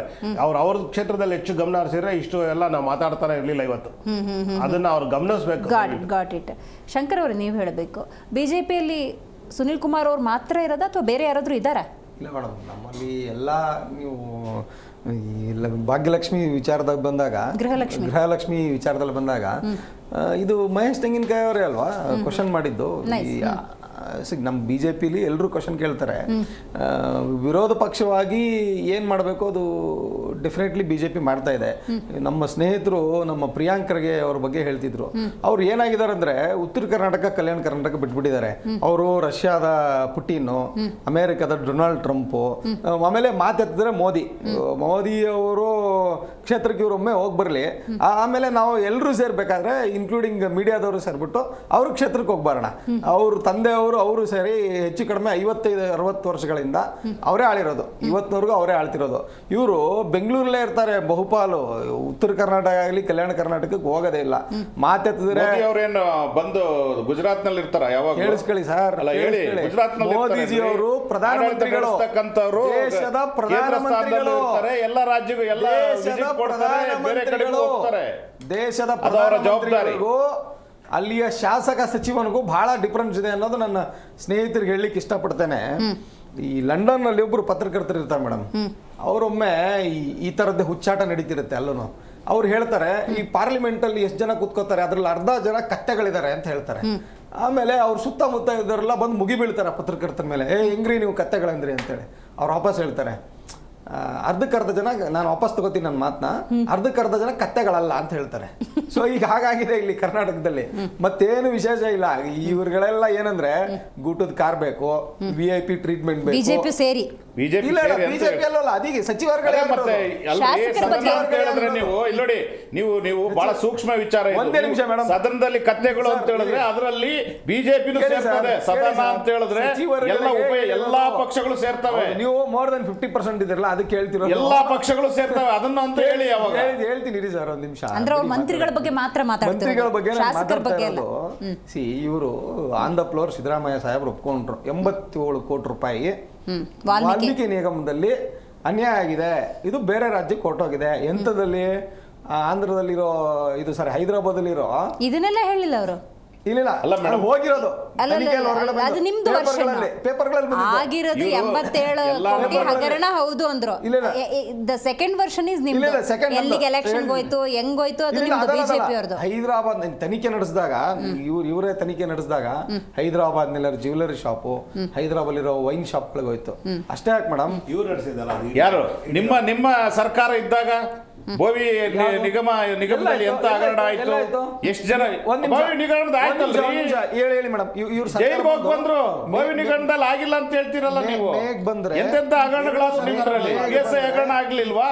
ಅದನ್ನ ಗೊತ್ತಿಲ್ವಾ? 40% ಹಗರಣ ಜನಗಳಿಗೆ ಗೊತ್ತಿಲ್ವಾ? ಯಾಕೆ ಮತ್ತೆ ನೀವು ಏನ್ prove ಹೇಳ್ತಾ ಮಾಡ್ಲಿಲ್ಲ? ಇದ್ದೀರಿ? 3 ವರ್ಷ ಆಯ್ತಲ್ಲ ನಿಮ್ ಸರ್ಕಾರ Prove ಮಾಡ್ಬೇಕಲ್ವಾ ನೀವು? ಅಲ್ಲ, ಪ್ರೂವ್ ಮಾಡ್ಬೇಕಂದ್ರೆ ಅದು procedure ವರ್ಷ ಆಯ್ತಲ್ರಿ? ನಡೀತದಲ್ಲ. 3 ವರ್ಷ 3 ಬೇಕಾ? ವರ್ಷ ಬೇಕೇನ್ರಿ? ನೀವು ಕಾನೂನು ತಿಳುವಳಿಕೆ 3 ವರ್ಷ ಬೇಕೇನ್ರಿ? ನೋಡಿ ನೀವು ಅದೇ ನೀವು ಕೇಳಿ. ಬೇರೆ ಕೇಸ್ಗಳಲ್ಲಿ ಏನ್ ಮಾಡ್ತೀರಿ? ಒಂದ್ ನಿಮಿಷ. report ಹಾಕ್ಬಿಡ್ತೀರಿ, ಪಾಡಿಗೆ ನೀವು. ನೀವು ಇಡಿ ಕೇಸ್ ಹಾಕಿದ್ರಲ್ಲ 10 ವರ್ಷದಿಂದ ನಡೀತದ. ಯಾವ್ದು? ಅದೇನ್ ಹೇಳ್ತೀರಾ? ಯಾವ್ದು? ಸಿಬಿಐ ಕೇಸ್ ಎಷ್ಟು ಡಿಕ್ಲೇರ್ ಆಗಿದಾವೆ? ಯಾವ್ದು ಹೇಳಿ? ಸಿಬಿಐ ಕೇಸ್ ಯಾವ್ದು ಹೇಳಿ? ಯಾವ specific case ಬಗ್ಗೆ ಮಾತಾಡ್ರಿ? ನಮ್ಮ ಕಾಂಗ್ರೆಸ್ ಜನರ ಸರ್ಕಾರ ದುಡ್ಡನ್ನ ಕೊಳ್ಳೆ ಹೊಡೆದು, ನಮ್ಮ ಕಾಂಗ್ರೆಸ್ ಜನರ ಸರ್ಕಾರ ದುಡ್ಡನ್ನ ಮಂದಿ ಮೇಲೆ ದಂಡಿಗಳಿಗೆ ವಿರೋಧ ಪಕ್ಷದ ಹಾಕಿ, ಮೇಲೆ ನೀವು ಜನರ ಕೇಸ್ ದುಡ್ಡನ್ನ ಹಾಕ್ತಿರಲ್ಲ. ಬೇರೆ ರಾಜ್ಯಗಳಿಗೆ ಸುಳ್ಳು ಸುಳ್ಳು ಕಳಿಸಿ, ಕೇಸ್ ಹಾಕ್ತಿರಲ್ಲ. ನಾಚಿಕೆ ಆಗಲ್ವಾ? ಮೊನ್ನೆ ಸುಪ್ರೀಂ ನಿಮ್ಮ- ಕೋರ್ಟ್ ನಲ್ಲಿ ನಿಮ್ಮದೇ ಅರವಿಂದ್ ಶಾಸಕ ಕೇಜ್ರಿವಾಲ್ ಅವರ ಮೇಲೆ ನಿಮ್ಮದೇ ಕೋರ್ಟ್ ಸಮಾಜ ಅಭಿಪ್ರಾಯ ಎತ್ತೋಡೋಗಿದ್ದಾರೆ ವ್ಯಕ್ತಪಡಿಸಿಲ್ವಾ? ಕೋರ್ಟ್ ಅಭಿಪ್ರಾಯ ಏನ್ ಮಾತಾಡ್ತೀರಾ? ಮರಿಬೇಡಿ. ಇಡಿ ಸಿಬಿಐ ಯಾವ ತರ ದುರುಪಯೋಗ ಆಗ್ತಿದೆ ಅಂತಕ್ಕಂಥದ್ದು ದೆಹಲಿ ಅದು ಕಾಂಗ್ರೆಸ್ ವರ್ಷನ್ ರೀ ಅಷ್ಟೇ. ನಿರ್ದೋಷಿಯಿಂದ ಘೋಷಣೆ ಕಾಂಗ್ರೆಸ್ ಮಾಡಿದೆ. ವರ್ಷನ್ ಅಷ್ಟೇ. ಇವತ್ತು ನಮ್ಮ ಮಿತ್ರ ಕಾಂಗ್ರೆಸ್ ವಿರೋಧ ವರ್ಷನ್ ಅವರು ಅಷ್ಟೇ. ಇವತ್ತು ಅರವಿಂದ್ ಕಾಂಗ್ರೆಸ್ ಕೇಜ್ರಿವಾಲ್ ವರ್ಷನ್ ಪ್ರಕರಣ ಅಷ್ಟೇ ಅದು. ಓದಿ ತೀರ್ಪು ಓದಿ. ಕಾಂಗ್ರೆಸ್ನ ವರ್ಷ ಆ ಅರವಿಂದ್ ಅಷ್ಟೇ. ಪ್ರಕರಣ ತೀರ್ಪು ಹಿಂದೆ ಅರವಿಂದ್ ಕಾಂಗ್ರೆಸ್ ಕೇಜ್ರಿವಾಲ್ ಅಧಿಕಾರದಲ್ಲಿದ್ದಾಗ ನೀವೇ ಕೇಂದ್ರದಲ್ಲಿ ಅಧಿಕಾರದಲ್ಲಿದ್ದಾಗ ಇವರು ಪತ್ರಗಳಿಗೆ ಲಿಮಿಟ್ ಮಾಡ್ತಿದ್ರು. ಇವ್ರದೇ ಇಂಟರ್ವ್ಯೂ ತಗೋಬೇಕು, ಇವ್ರದೇ ಕ್ಯಾಮೆರಾ ತಗೋಬೇಕು ಅಂತ ಇರ್ತಕ್ಕಂಥದ್ದು ಕಥೆಗಳಂತ ಒಂದು ನಾನು ಹೋಲ್ಸಿಲ್ರಿ. ಹೌದ್ರಾ? ನಾನು ಹೇಳಿದ್ದು ಒಬ್ಬ ಪತ್ರಕರ್ತ ಹೇಳಿದ್ದೀನಿ, ಉಲ್ಲೇಖ ಮಾಡಿದ್ದೀನಿ ಅಷ್ಟೇ. ನಂದಲ್ಲ ಅದು. ಈ ಕತ್ತಿಗಳನ್ನ ಕುದುರೆಗಳು ಮಾಡಕ್ ಹೊರಟ್ರಲ್ಲ, 2 Operation. ಇದ್ರಲ್ಲಿ ಆಪರೇಷನ್ ಮಾಡ್ಬೇಕು. ನೆನ್ನೆ ಅಸ್ಸಾಂದು ನೀವು ಮಾಡಕ್ ಹೋಗಲ್ಲ, ಏನಾಯ್ತು ಹೇಳಿ? ಆಪರೇಷನ್ ಮಾಡಿ ಕುದುರೆಗಳನ್ನ ರಾಜ್ಯದ ಅಸ್ಸಾಮು, ಗುಜರಾತ್ ಅದ್ರ ಬಗ್ಗೆ ಹೇಳಿ. ನಮ್ ಕತ್ತೆಗಳು ಕುದುರೆಗಳು ರಾಜ್ಯದ KS ಎಕ್ಸಾಮ್ ಬಗ್ಗೆ ಮಾತಾಡ್ತಿಲ್ಲ, ರಾಜ್ಯದ KS ಗಳ ಬಗ್ಗೆ ಮಾತಾಡ್ತಿಲ್ಲ, ರಸ್ತೆಗಳ ಬಗ್ಗೆ ಮಾತಾಡ್ತಿಲ್ಲ. ಇವ್ರಿಗೆ ಹೆಂಗ್ ಗೊತ್ತಾ? ಜನರ problem ಇವ್ರ problem ಅಲ್ಲ. ಇವ್ರುಗಳೇನಾದ್ರು ಆಯ್ಕೆ ಆಗಿದ್ದೀವಿ, ನಾವು ಮಾಡಿದ್ದೇ ದಾರಿ, ಲೂಟಿ ಮಾಡಿದ್ದೇ ದಾರಿ, ಬೇರೆ ಏನಿಲ್ಲ. ಯಾವ ಕತ್ತೆಗಳು ಅಂದ್ರಿ? ಅದೇ ಕತ್ತೆಗಳೇ ಬೇಕಾಗಿತ್ತು. ಬೇರೆ ಇವ್ರಿಗೆ ಮಾತಾಡ್ತಾರೆ. ಮಧ್ಯ ಬನ್ನಿ, ಭಾರತದಲ್ಲಿ ಈ ವಿಚಾರದಲ್ಲಿ ಮಾತಾಡ್ಬನ್ನಿ. ಅಲ್ರಿ, ದಕ್ಷಿಣ ಭಾರತದಲ್ಲಿ ಬಿಜೆಪಿ ಬರ್ಲಿಕ್ಕೆ ಬಿಜೆಪಿ ಅದು ನಮ್ಮ ಪಾರ್ಟಿ ಬಗ್ಗೆ ನೀವ್ ಯಾಕೆ ತಲೆ ಕೆಡಿಸ್ಕೊತೀರಾ? ಅದೇ ಪಾರ್ಟಿ ಕತ್ತೆಗಳು ಬೇಕಾಗಿತ್ತೆ ಅಂತ ನಾವು ನೀವೇ ತಪ್ಪು ಮಾಡಿದೀವಿ ಅಂತ ಕತ್ತೆಗಳ ವಿರೋಧ ಕುದುರೆಗಳು ಪಕ್ಷದಲ್ಲಿ ಮಾಡೋದು. ಕೂತ್ಕೊಳ್ತೀವಿ. ಗಾಡಿ, ಗಾಡಿ. ನೀವು ಮಾಡ್ತಿರೋದು ಸೇರಿದ್ರೆ ಒಂದು ನಿಮಿಷ, last ಒಂದು vote ಹೇಳ್ಬಿಡ್ತೀನಿ ಮೇಡಮ್. ಶಂಕರೇ, ಬಿಜೆಪಿ ನಿಮ್ಮ ಎಕ್ಸ್ಪೆಕ್ಟೇಷನ್ ಏನಿತ್ತು ಅಧಿವೇಶನದಲ್ಲಿ? ನೋಡಿ ಮೇಡಮ್, ಎಕ್ಸ್ಪೆಕ್ಟೇಷನ್ ಏನಂದ್ರೆ ಜನರ ತೊಂದರೆ ಇದೆ, ರಸ್ತೆಗಳು ಹಾಳಾಗಿದೆ, ಕುಡಿಯೋ ನೀರು ಸಿಗ್ತಿಲ್ಲ ಎಷ್ಟೊಂದು ಕಡೆಗೆ. ಇವರು ಬದಾಮಿನ ಸಿಂಗಾಪುರ್ ಮಾಡ್ತೀನಿ ಅಂತ ಹೇಳಿದ್ರು, ಕಲ್ಯಾಣ ಕರ್ನಾಟಕನ ಸಿಂಗಾಪುರ್ ಮಾಡ್ತೀನಿ ಅಂತ. ಇವೆಲ್ಲ ಮಾಡಬೇಕಾಗಿತ್ತು. ನಮಗೆ ಜನರ ಉದ್ಧಾರ ಮಾಡಿ, ಜನರ ಕೆಲಸಗಳು ಮಾಡಿ. ನಾವು ಯಾರು ನಿಮ್ಗೆ ತಡೆ ಮಾಡಲ್ರಿ. ಯಾರ ಕ್ವಶನ್ ಮಾಡ್ತಾರೆ ಮೇಡಮ್? ಮೀಡಿಯಾದವ್ರು ನಮ್ಗೆ ಕ್ವಶನ್ ಮಾಡ್ತಾರೆ. ಮೋದಿ ಅವರು ಎಷ್ಟು ಎಂಪ್ಲಾಯ್ಮೆಂಟ್ ಕೊಟ್ಟರು ಹೇಳ್ರಿ? ಕರ್ನಾಟಕದ ಬಗ್ಗೆ ಮಾತಾಡ್ರಿ. 18 ಕೋಟಿ ಉದ್ಯೋಗ ಕೊಟ್ರೇನ್ರಿ ನೀವು? 18 ಕೋಟಿ ಕೊಟ್ಟಿದ್ದೀವಿ. ಅಲ್ರಿ, corruption ದುಡ್ಡೆಲ್ಲ 18 ವಾಪಸ್ ಕೊಟ್ಟಿದ್ದೀವಿ. ಫಾರಿನ್ ಅಂದ್ರು. 18 ಕೋಟಿ ಕೊಟ್ಟಿದ್ದೀವಿ. 18 ಕೋಟಿ ಕೊಟ್ಟಿದ್ದೀವಿ. ಅಲ್ರಿ, ತಂದ್ರೇನ್ರಿ ನೀವು? ನೋಡಿ, ವಾಪಸ್ ಯಾವ್ದಕ್ಕೂ ದುಡ್ಡು ತಗೊಂಡು ಹೋಗ್ತಾರೆ ಇವ್ರು. ನಮ್ಮ ಹತ್ರ ದುಡ್ಡು ಐತೇನ್ರಿ ಅಕೌಂಟ್ನಲ್ಲಿ? ಅಲ್ಲ ಅಲ್ಲ ಬಾಲಕೃಷ್ಣ ಅವರೇ, ಈಗ ನೋಡಿ, ಸದನ ಅಂದ ಸಂದರ್ಭದಲ್ಲಿ ಬಿಜೆಪಿ ಅಥವಾ JDSನ ಅಸಮಾಧಾನ ಬಿಡಿ, ಸಭಾಧ್ಯಕ್ಷರೇ ಅಸಮಾಧಾನಕ್ಕೊಳಗಾಗ್ತಾರೆ ಅನ್ನೋದಾದ್ರೆ, ಅವ್ರು 4-5 ಸತಿ ಗೈಡ್ ಮಾಡಿದ್ರು ಕೂಡ ಆನ್ ಟ್ರ್ಯಾಕಿಗೆ ಬರೋದಿಲ್ಲ ಅಂದ್ರೆ ಅಟೆಂಡೆನ್ಸ್ಗೆ ಏನು ಸ್ಕೂಲ್ ಕೆಟ್ಟೋಯ್ತಾ? ಬನ್ನಿ ಬನ್ನಿ ಅಂತ ಕರ್ಕೊಂಡ್ಬರೋದು. ಅದನ್ನು ಮಾಡಿದ್ರು ಮೇಡಮ್ ಒಂದು ಏನು ಗೊತ್ತಾ ವಿಚಾರ ನೋಡಿ, ಬಹಳ ಸೂಕ್ಷ್ಮವಾಗಿ ಗಮನಿಸಿ. ನಮ್ಮ ಸರ್ಕಾರ ಬಂದ ದಿನಗಳಿಂದನೂ ಕೂಡ ಇವತ್ತು ರೆವಿನ್ಯೂ ಡಿಪಾರ್ಟ್ಮೆಂಟ್ ಅಲ್ಲಿ ಸುಮಾರು 400-500 ಪ್ರಶ್ನೆಗಳಿಗೆ ಲಿಖಿತವಾಗೂ ಮತ್ತೆ ಅನ್ಸ್ಟಾರ್ಗೆ ನಮ್ಮ ಕೃಷ್ಣ ಬೈರೇಗೌಡರು ಉತ್ತರ ಕೊಟ್ಟಿದ್ದಾರೆ. ಪ್ರಿಯಾಂಕ್ ಖರ್ಗೆ ಅವರು ಕೂಡ 500,000 ಪ್ರಶ್ನೆಗಳಿಗೆ ಉತ್ತರ ಕೊಟ್ಟಿದ್ದಾರೆ. ಇವತ್ತು ಯಾವುದು ಇಂಧನ ಇಲಾಖೆ ಸಚಿವರು ಜಾರ್ಜ್ ಅವರು ಕೂಡ 350-400 ಪ್ರಶ್ನೆಗಳಿಗೆ ಉತ್ತರಗಳನ್ನು ಕೊಟ್ಟಿದ್ದಾರೆ. ಇವತ್ತು ಹೋಮ್ ಮಿನಿಸ್ಟರ್ ಕೂಡ ಉತ್ತರಗಳನ್ನು ಕೊಟ್ಟಿದ್ದಾರೆ. ಇವತ್ತು ಬೇರೆ ಏನು ಯುವಜನ ಇಲಾಖೆಗಳು ಕೂಡ ಉತ್ತರ ಕೊಟ್ಟಿದ್ದಾರೆ. ಇವತ್ತು ಸೋಷಿಯಲ್ ವೆಲ್ಫೇರ್ ಏನು ಸಮಾಜ ಕಲ್ಯಾಣ ಸಚಿವರು ಇದಾರಲ್ಲ, ಅವರು ಕೂಡ ಇವತ್ತು ಅನೇಕ 200-300 ಪ್ರಶ್ನೆಗಳಿಗೆ ಇದೇ ಸದನದಲ್ಲಿ ಕೂಡ ಅವರು ಏನು ಉತ್ತರ ಕೊಟ್ಟಿಲ್ಲ ಅಂತಲ್ಲ ಹೇಳ್ತಿರೋದು ಮೇಡಮ್. ಏನ್ ವಿಷಯ ಇಷ್ಟೇ ಮೇಡಮ್, ಯಾರು ಕಾಂಗ್ರೆಸ್ ಯಾವತ್ತೂ ಕೂಡ ನಾವು ಸಂವಿಧಾನದ ವಿಚಾರದಲ್ಲಿ, ಸಂವಿಧಾನ ಏನು ಇನ್ಸ್ಟಿಟ್ಯೂಷನ್ ಇದೆ, ಸೊ ಸ್ಪೀಕರು, ಈ ವಿಚಾರದಲ್ಲಿ ನಾವು ರಾಜಕೀಕರಣಗೊಳಿಸ್ಲಿಕ್ಕೆ ಹೋಗೋದಿಲ್ಲ. ಅದನ್ನ ನಾವು ಬಹಳ ಸ್ಪಷ್ಟವಾಗಿ ಅನೇಕ ಉದಾಹರಣೆಗಳು ಕೊಟ್ಟಿದ್ದೇವೆ. ಆದ್ರೆ ಇವತ್ತು ನೀವು ಏನು ಗಮನಿಸಬೇಕು ಅಂತ ಹೇಳಿದ್ರೆ, ಇವತ್ತು ಹಾಗಾದ್ರೆ ಬಿಜೆಪಿ ಆಡಳಿತ ಇದ್ದಂತ ಸಂದರ್ಭದಲ್ಲಿ ಇವರು ಎಷ್ಟು ಪ್ರಶ್ನೆಗಳಿಗೆ ಉತ್ತರ ಕೊಡ್ತಿದ್ರು ತೆಗಿಲ ರೆಕಾರ್ಡು. ಯಡಿಯೂರಪ್ಪನವರು ಮುಖ್ಯಮಂತ್ರಿ ಇದ್ರಲ್ಲ, ಅವತ್ತು ಕೂಡ ಸ್ಪೀಕರ್ ಅವರು ಅದೇ ವಿಶ್ವೇಶ್ವರ ಕಾಗಡಿ ಹೆಗಡೆ ಅವರು ಕೂಡ ಅಸಮಾಧಾನ ವ್ಯಕ್ತಪಡಿಸ್ತಿದ್ರು ಬಹಳಷ್ಟು ಸಂದರ್ಭಗಳಲ್ಲಿ. ಇವತ್ತು ಬಿಜೆಪಿ ಹೇಳ್ತದೆ ಏನಂತೇಳಿ, ಸದನ ಅಂದ್ರೆ ಗೌರವ ಹಾಗೆ ಹೀಗೆ ಅಂತ. ಇವರು ಸದನದಲ್ಲಿ ಏನ್ ಮಾಡಿದ್ರು, ಎಂತ ಚಿತ್ರ ನೋಡಿದ್ರು ಅಂತ ಇಡೀ ರಾಜ್ಯದ ಜನತೆಗೆ ಗೊತ್ತೈತೆ. ನಿಮ್ಮಲ್ಲೇ ಯಾವ ರೀತಿ ಗೌರವ ಇದೆ, ಮೂರನೇದು ಇವತ್ತು ಸದನದಲ್ಲಿ ಮೋದಿಜಿ ಅವರು ಮುಖ್ಯ ಆಗ್ತಿರಲ್ರಿ ಪಾರ್ಲಿಮೆಂಟ್ ಅಲ್ಲಿ. ನಿಮ್ಗಳಿಗೆ? ಎಂತೆಂತ ಭಾಷೆಗಳನ್ನೆಲ್ಲ ಹಿಂದೆ ಸ್ಪೀಕರ್ಗಳಿದ್ದಾಗ ಬಳಸಿದ್ದಾರೆ, ಅವ್ರನ್ನ ತೆಗೆದುಹಾಕಿದ್ದಾರೆ. ನಿಮ್ಮ ಅರ್ಸಿಕೆರೆ ಮೇಲೆ ಮಾತಾಡಿದ್ರಲ್ಲ ಶಿವಲಿಂಗೇಗೌಡರು, ನಾಚಿಕೆ ಆಗಲ್ಲ ನಿಮ್ಗಳಿಗೆ? ಉತ್ತರ ಕೊಟ್ಟಿದ್ದಾರ. ಮಧ್ಯಪ್ರದೇಶದಲ್ಲಿ ಎಲ್ಲಾ ಪ್ರಶ್ನೆಗಳಿಗೂ ಎಲ್ಲಾ ಸಚಿವರು ಕರ್ನಾಟಕದ ಬಗ್ಗೆ ಮಾತಾಡ್ರಿ ಸ್ವಾಮಿ. ದೆಹಲಿಯಲ್ಲಿ ಸಂಸತ್ನಲ್ಲಿ ಪ್ರಶ್ನೆಗಳಿಗೆ ಉತ್ತರ ಕೊಟ್ಟಿದ್ದಾರೆ. ಇವರು ಮೇಡಮ್ ಇವರು ಪ್ರಧಾನಿಗಳು ಒಂದು ಪ್ರೆಸ್ ಮೀಟ್ ಕೂಡ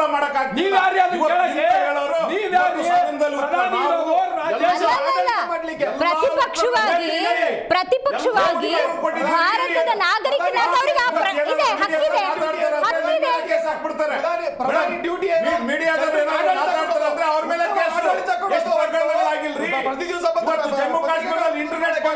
ಪ್ರತಿ ದಿವಸ ಬರ್ಲಿ ಅಂತ ಹೇಳಿಲ್ಲ, 12 ವರ್ಷದಲ್ಲಿ ಒಂದ್ಸತಿ ಆದ್ರೂ ಬನ್ನಿ ಅಂತ ಮಾತಾಡ್ತೀನಿ ನೋಡಿ.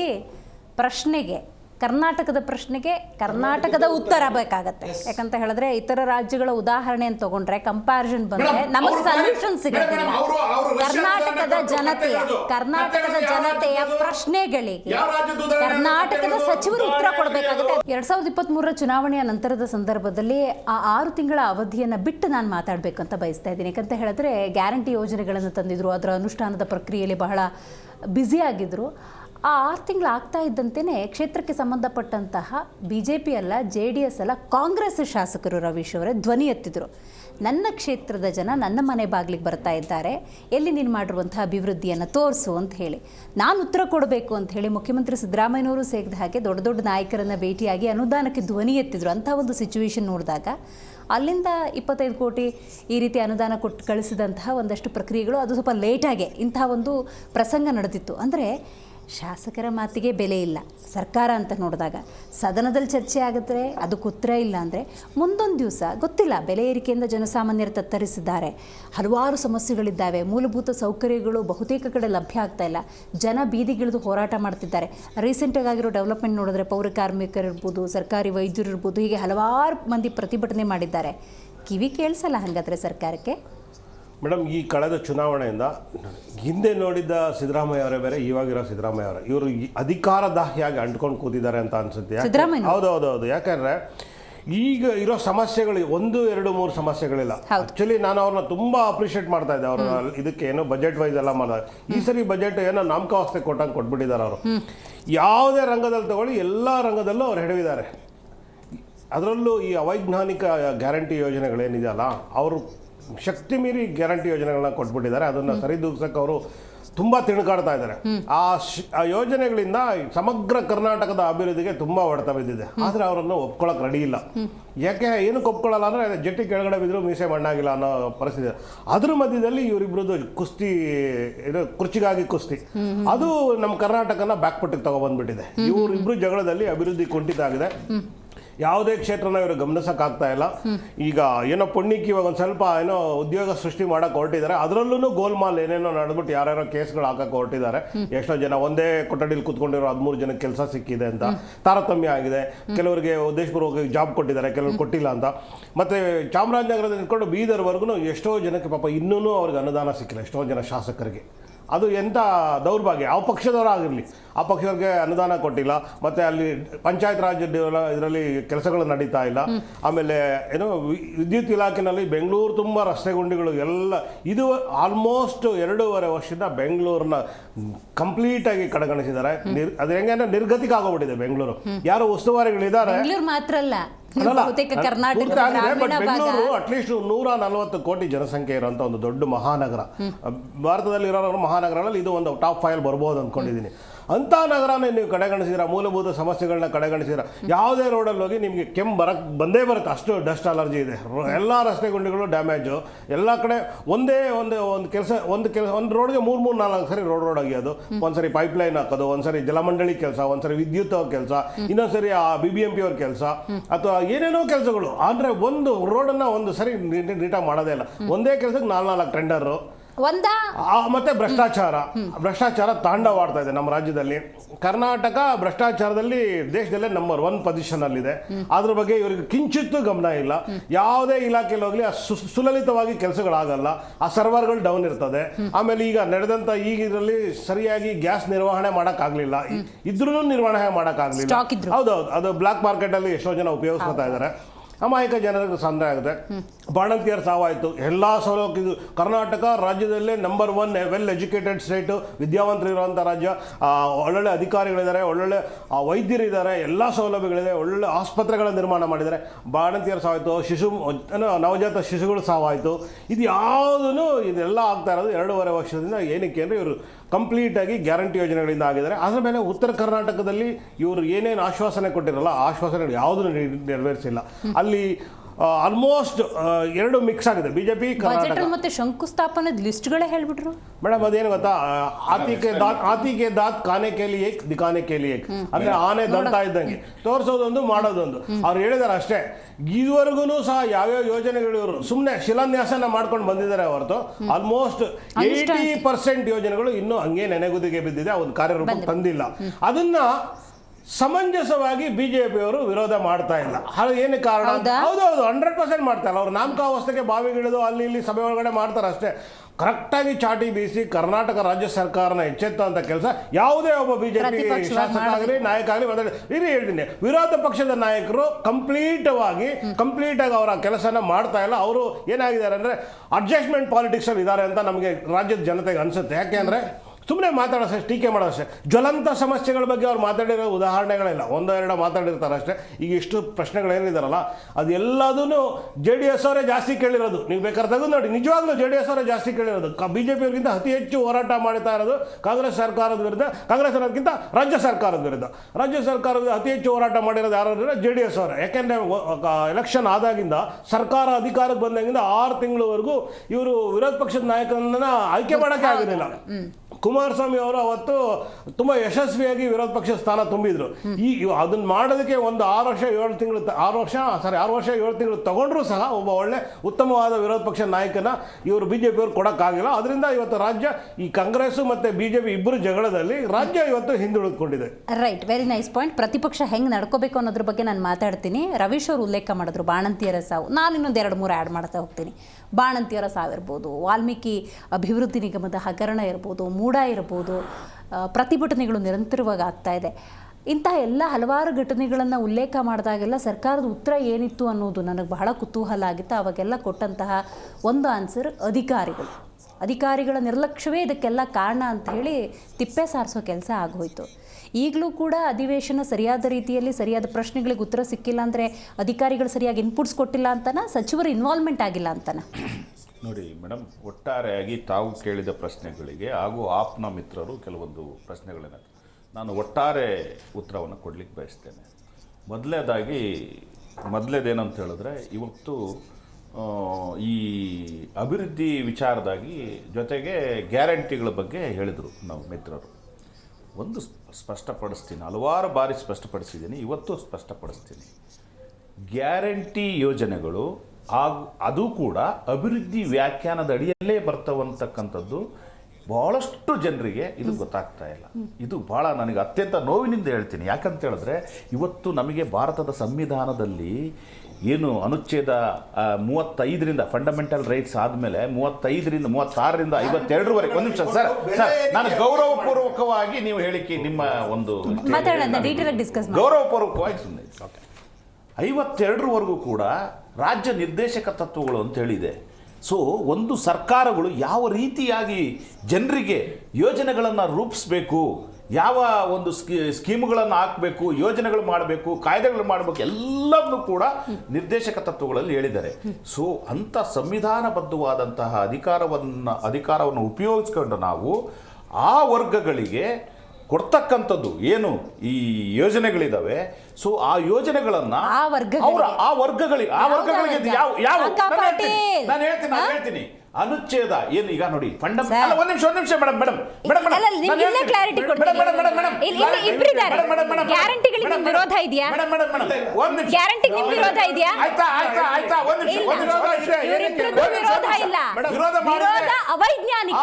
ಅದಕ್ಕೆ ನಾನು ಅಲ್ಲಿಗೆ ಬರ್ತಾ ಇದ್ದೀನಿ ಮೇಡಮ್. ವೈಜ್ಞಾನಿಕ, ನೀವು ಅವೈಜ್ಞಾನಿಕ ಅಂದ್ರೇನು, ಸಂವಿಧಾನ ಅಂದ್ರೇನು? ಇವತ್ತು ನಾವು ಸಂವಿಧಾನಬದ್ಧವಾಗಿ ಕೊಟ್ಟಿದೀವಿ ಆ ಯೋಜನೆಗಳಂತ ಹೇಳ್ತಾ ಇದ್ವಿ. ಅದೇ ಅವೈಜ್ಞಾನಿಕ ಆಗ್ತದೆ.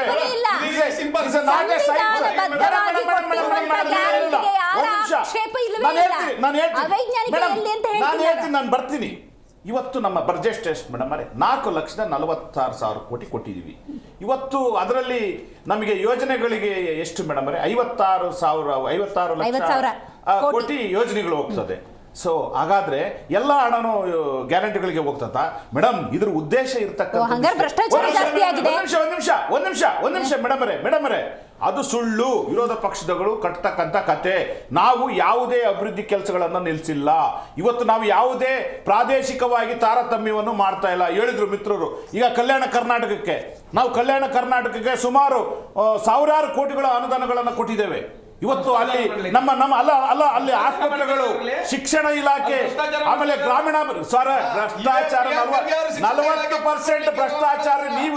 ನೀವು ಭ್ರಷ್ಟಾಚಾರ ಮಾಡಿದ್ರಂತಾನೆ ನಮಗೆ ಅಧಿಕಾರ ಕೊಟ್ಟಿದ್ದು. ತಡೀರಿ, ಆಮೇಲೆ ಹೇಳರಂತೆ. ಇವತ್ತು ಹಾಗಾಗಿ ನಮ್ಮ ಉದ್ದೇಶ ಇರ್ತಕ್ಕಂಥದ್ದು ಏನಂತ ಹೇಳಿದ್ರೆ ಸಮಗ್ರವಾಗಿ ಕರ್ನಾಟಕವನ್ನು ಅಭಿವೃದ್ಧಿ ಮಾಡಬೇಕು. ಇವತ್ತು ಹಾಗಾದ್ರೆ ನಾವು ನಮ್ಮ ಗ್ಯಾರಂಟಿ ಅವೈಜ್ಞಾನಿಕವಾಗಿ ಆಗಿದ್ರೆ ನಮ್ದು ಕರ್ನಾಟಕದಿಂದ ಏನು ನಾವು ಕಟ್ತಾ ಇದೀವಲ್ಲ ಟ್ಯಾಕ್ಸು, ಅದ್ಯಾಕೆ ಹೈಯೆಸ್ಟ್ ಆಗ್ತಾ ಇತ್ತು ರಾಷ್ಟ್ರದಲ್ಲಿ? ಅಂದ್ರೆ ಅಲ್ಲಿಗೆ ಮೇಡಮ್ ವೈಜ್ಞಾನಿಕವಾದಂತಹ ಗ್ಯಾರಂಟಿ ಯೋಜನೆಗಳಿಗೆ ಯುವನಿಗೆ ಬಜೆಟ್ ಅಲ್ಲಿ ಯಾಕೆ ಹಣ ಇಟ್ಟಿಲ್ಲ? ತಮ್ಮ ಕಾಳಜಿಗೆ ನಾನು ಗೌರವ ಕೊಡುತ್ತೇನೆ. ನೀವು ಪರವಾಗಿ ತಾವು ಕೇಳಿದ ಗೌರವ ಕೊಡ್ತೇನೆ. ಇವತ್ತು ಅದೇ ಯುವಜನದ ಪರವಾಗಿ ಮಾತಾಡೋ ಬಿಜೆಪಿ ಅವರು, ನಾನು ಕೇಳಿದೆ ಈಗಾಗಲೇ, ಅದು ರಿಪೀಟ್ ಆಗ್ತದೆ. ಇವತ್ತು ವರ್ಷಕ್ಕೆ 2 ಕೋಟಿ ಕೊಡ್ತೀವಿ ಉದ್ಯೋಗ ಅಂದ್ರು. ಕೊಟ್ರ ಅವರು ಯುವಜನರಿಗೆ ಸುಮ್ಮನೆ ಅವ್ರು ಮಾತಾಡ್ಲಿಕ್ಕೆ ಅವ್ರಿಗೆ ಅಭಿವೃದ್ಧಿ. ನಾಲ್ಕನೇದು ಹೇಳ್ತಾ ಇದ್ದೀನಿ. ಇವತ್ತು ನಮ್ಮ ಏನು ಈ ಯೋಜನೆಗಳಿತ್ತು, ಇವತ್ತು ಇಡೀ ಜಗತ್ತೇ ಮೆಚ್ಚಿಕೊಂಡಿರ್ತಕ್ಕಂಥ ಯೋಜನೆಗಳು. ಹಾಗಾಗಿ ನಮ್ದು ವೈಜ್ಞಾನಿಕವಾಗೂ ಇದಾವೆ ಗ್ಯಾರಂಟಿ, ಸಂವಿಧಾನಬದ್ಧವಾಗೂ ಇದಾವೆ. ಯಾಕಂತ ಹೇಳಿದ್ರೆ ಸಂವಿಧಾನದಲ್ಲೇ ರೈಟ್ಸ್ ಇದೆ. ಆದ್ರೆ ಆಯ್ತಾ, ಮೇಡಮ್ ನೀವು ತಡೀರಿ ಸಂವಿಧಾನ ಯಾವುದು ಗೊತ್ತಿಲ್ಲ. ಮೇಡಮ್ ಬಿಜೆಪಿ ಅವರು ಹೇಳಿದ್ರು ಏನಂತೇಳಿ, ಇವ್ರು ಹೇಳಿದ್ರು ಏನಂತೇಳಿ, ಕೆಲವು ಯೋಜನೆಗಳು ಅಲ್ರಿ ಗ್ಯಾರಂಟಿನ ಇದು ಕೊಡ್ತಾ ಇರೋದು ಸರಿ, ಆದ್ರೆ ಇದು ಅನುಷ್ಠಾನ ಹಾಗೆ ಹೀಗೆ ಬೇರೆ ರಾಜ್ಯಗಳಲ್ಲಿ ಅವರಿಗೆ ರೈಟ್ಸ್ ಇದೆಯಾ? ಹೇಳ್ತೀನಿ, ಮಾತನಾಡಕ್ ಅಸಂವಿಧಾನಿಕ ಅನ್ನೋದು ಸಿದ್ದರಾಮಯ್ಯ ಸಂವಿಧಾನ ಅಂದ್ರೆ ಏನ್ ಹೇಳ್ರಿ?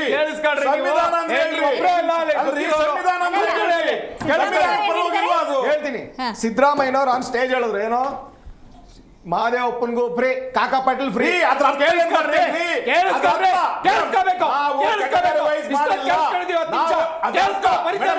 ಅರ್ಥ ಏನು ಅಂದ್ರೆ ಮೇಡಮ್ಗೂ ಕೊಡ್ತೀವಿ, ಇವ್ರಿಗೂ ಕೊಡ್ತೀವಿ. ಅದ್ರ ಅಂದ್ರೆ ಕ್ಲಾಸಿಫಿಕೇಶನ್ ಮಾಡಿಲ್ಲ ಅಂತ ಸ್ಪಷ್ಟವಾಗಿ ಹೇಳಿದ್ವಿ. ನಾವೆಲ್ಲಿ ಕ್ಲಾಸಿಫಿಕೇಶನ್ ಮಾಡ್ತೀವಿ ಅಂತ ಹೇಳಿಲ್ಲ. ಆರಂಭದಲ್ಲಿ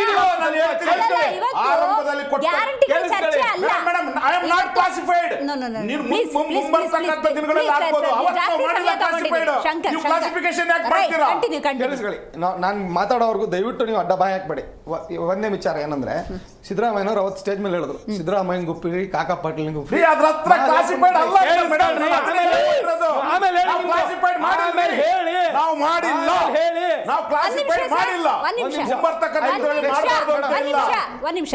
ಈಗ 200 ಯೂನಿಟ್ ಲಿಮಿಟ್ ಹಾಕಿದಾರ ಮೇಡಮ್? ಅವ್ರಿಗೆ ಏನಾದ್ರು ಲಿಮಿಟ್ ಹಾಕಿದಾರ? ಇದೆ ಅಂತ ಹಾಕಿದಾರ? ಏನೂ ಇಲ್ಲ. ಈಗ ಗೃಹ ಜೊತೆ ಅದೇನು ಹೆಣ್ಮಕ್ಳಿಗೆ 2,000 ಕೊಡ್ತಾರೆ, ಅದಕ್ಕೆ ಲಿಮಿಟ್ ಹಾಕಿದಾರ? ಗೃಹಲಕ್ಷ್ಮಿ ಹಾಕಿದಾರ? ಇಲ್ಲ ತಾನೆ? ಯಾವುದೇ ನಿಬಂಧನೆಗಳಿಲ್ಲ ತಾನೆ? ಯಾರು ಬೇಕಾದ್ರೂ ತಗೋಬಹುದು ತಾನೆ? ಸಿದ್ದರಾಮಯ್ಯನ ಹೆಂಡತಿನ ತಗೋಬಹುದು, ಮಾದೇವಪ್ಪನ ಹೆಂಡತಿನ ತಗೋಬಹುದು.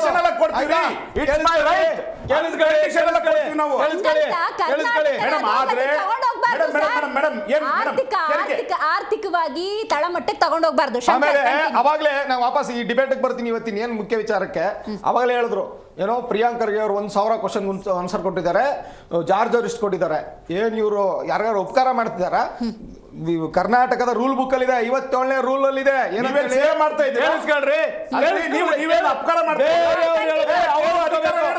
ಕೇಳಿಸ್ಕೊಂಡಿದ್ದೀವಿ ತಾನೆ, 57(1) ಯಾವುದೇ ಶಾಸಕ ಸದನದ ಸದಸ್ಯ ಕೇಳುವ ಪ್ರಶ್ನೆಗೆ must and should, there is no option, skip ಮಾಡಂಗೆ ಇಲ್ಲ.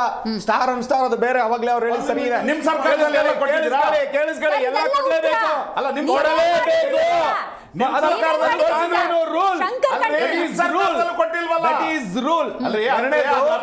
ಕರ್ನಾಟಕ ಸರ್ಕಾರ ಎಷ್ಟು ಇವ್ರ ಹತ್ರ ಎಕ್ಸೆಸ್ ಆಫ್ ದುಡ್ಡು ಯಾವ ತರ ಇದೆ ಅಂತ ಸ್ಟೇಟ್ಮೆಂಟ್ಗಳು ಹೇಳ್ಬಿಡ್ತೀನಿ. ಇದ್ರ ನಂದು ಯಾವ್ದು ಅಲ್ಲ. ಕರ್ನಾಟಕ ಭ್ರಷ್ಟಾಚಾರದಲ್ಲಿ ನಂಬರ್ 1 ಬಸವರಾಜ ರಾಯರೆಡ್ಡಿ, ಯಲಬುರ್ಗಾ ಕಾಂಗ್ರೆಸ್ ಶಾಸಕರು, ರಾಷ್ಟ್ರೀಯ ಅಧ್ಯಕ್ಷ ಬಿಡ್ರಿ ಹೋಗ್ಲಿ.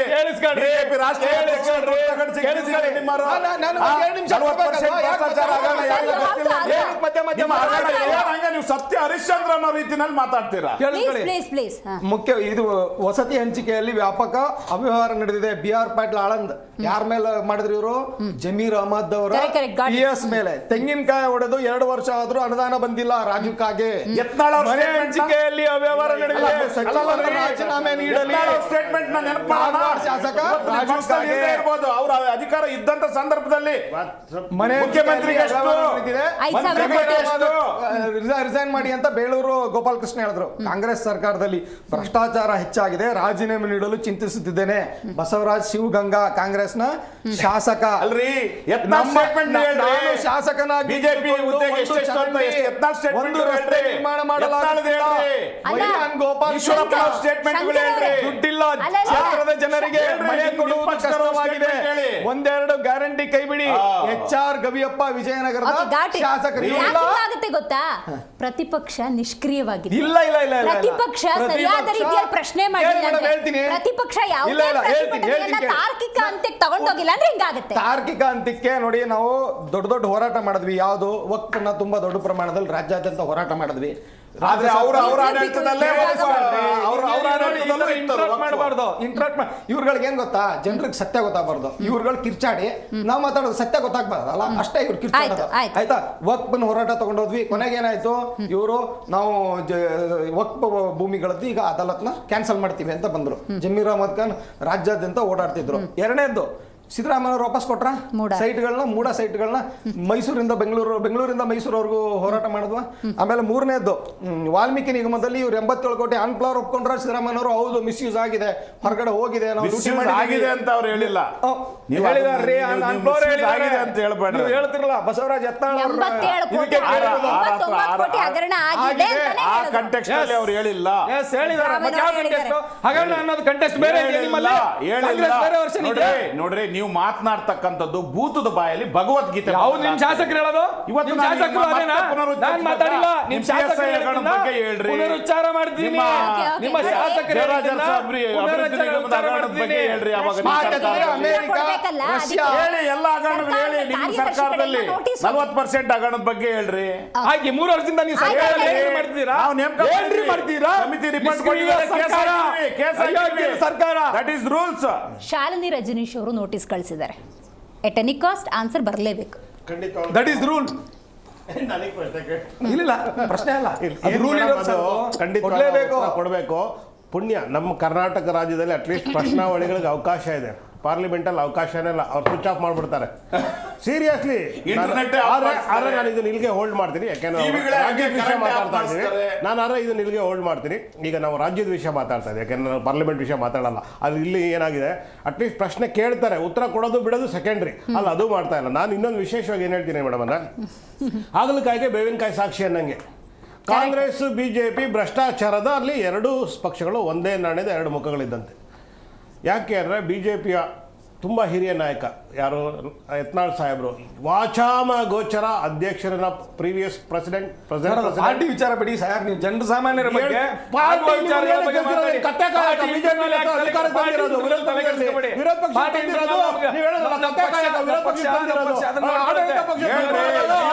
ಪಕ್ಷಕ್ಕೆ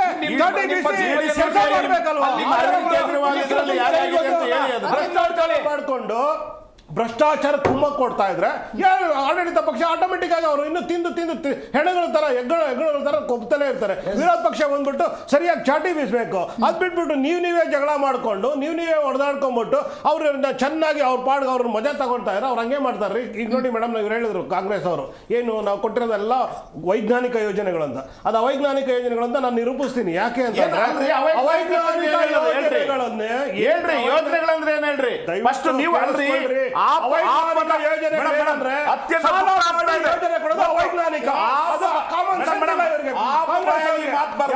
ಸಾಲ ಮಾಡಿ ಯೋಜನೆ ನೀವು ಹೌದು ಈ ಬಜೆಟ್ ಸರ್ಕಾರ ಏನೇನು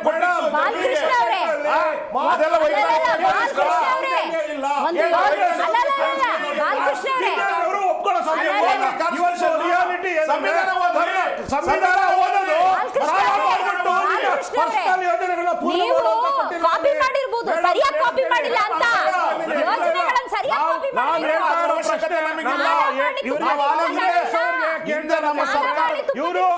ನೋಡಿ ಸೌಂಡ್ ರೈಸ್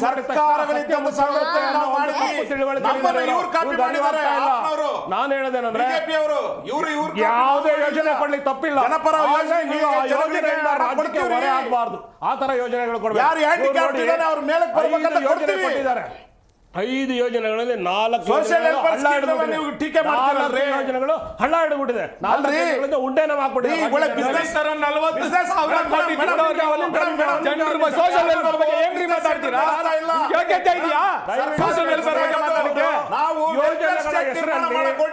ವಿದ್ಯುತ್ ಬಿಲ್ ಜಾಸ್ತಿ ಮಾಡಿದ್ದಾರೆ. ಒಳಚರಂಡಿ ಏನಾಗಿದೆ ಸುಮ್ಮನೆ ಕೇಳಿಸ್ಕೊಳ್ಳಿ, 2 ನಿಮಿಷ ದಯವಿಟ್ಟು ಕೇಳಿಸ್ಕೊಳ್ಳಿ. ಕರ್ನಾಟಕ ರಾಜ್ಯದಲ್ಲಿ ಎಲ್ಲದೂ ಬೆಲೆ ಏರಿಕೆ ಮಾಡಿದ್ದಾರೆ. ಅದು ಯಾವ ತರ ವೈಜ್ಞಾನಿಕ ಯೋಜನೆ? ನೀವು ಬೆಲೆ ಏರಿಕೆ ಮಾಡದೆ ಜನಸಾಮಾನ್ಯರಿಗೆ ನಾವು ಹೇಳೋದು ಕೇಳಿಸ್ಕೊಳ್ರಿ. ಫಸ್ಟ್ ಸೆಂಟ್ರಲ್ ಗೌರ್ಮೆಂಟ್ ಹೇಳ್ತೀನಿ ನಾನು. ಇವಾಗ ನಾನು ಮಾತಾಡ್ತೀನಿ ಕರ್ನಾಟಕ ರಾಜ್ಯದ ಬಗ್ಗೆ. ರಾಷ್ಟ್ರದ ಬಗ್ಗೆ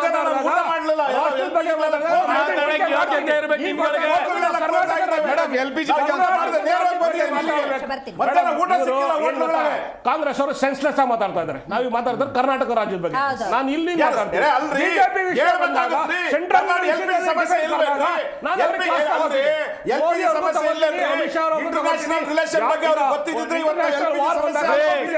ಜಗತ್ತಲ್ಲಿ ಯಾವ ದೇಶಕ್ಕೂ ಬಿಡದೆ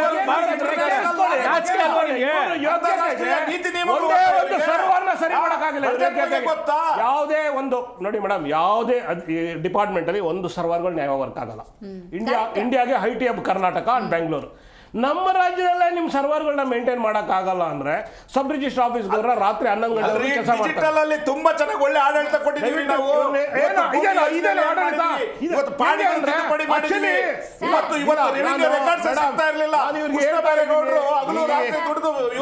ಅವರು ಮಾಡ್ತಾ ಇದ್ದಾರೆ.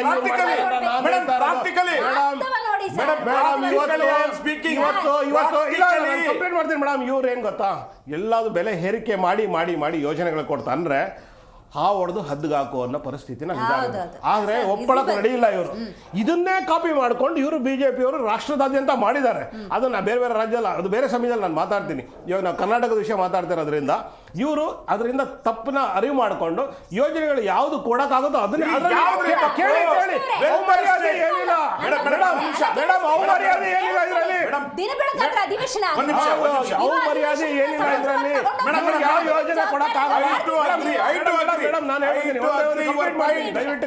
ಈಗ ಯೋಜನೆ ಕೊಟ್ಬಿಟ್ಟಿದ್ದಾರೆ, ನಿಭಾಯಿಸಕ್ಕಾಗಲ್ಲ. ಅವಮರ್ಯಾದೆ ಏನಿಲ್ಲ, ಇದು ಬೇಡಪ್ಪ ನಮ್ಮ ಕೈಲಾಗಲ್ಲ, ರಾಜ್ಯಕ್ಕೆ ಹಿನ್ನಡೆ ಆಗ್ತದೆ, ಕುಂಠಿತ ಆಗಿದೆ, ಸಮಗ್ರ ಕರ್ನಾಟಕ ಅಭಿವೃದ್ಧಿ ಆಗ್ತಾ ಇಲ್ಲ, ನಾವು 2 ಯೋಜನೆಗಳನ್ನ ಬಿಡ್ತಾ ಇದ್ದೀವಿ, ಜನಸಾಮಾನ್ಯರು ಕ್ಷಮಿಸ್ಬಿಡಿ. ನಾವು ಈ ಬರೋ ಇಲ್ಲಿ ಆಗ್ತಾ ಇರೋ ಹಣ, ಪೋಲ್ ಆಗ್ತಾ ಇರೋ ಹಣನ ನಾನು ಬೇರೆ ಬೇರೆ ಏನೋ ರಾಜ್ಯದ ಸಮಗ್ರ ಅಭಿವೃದ್ಧಿ ಖರ್ಚು ಮಾಡ್ತೀನಿ ಅಂತ ಹೇಳಿ 2 ಯೋಜನೆ ಬಿಡ್ಬೇಕಾದ್ರೆ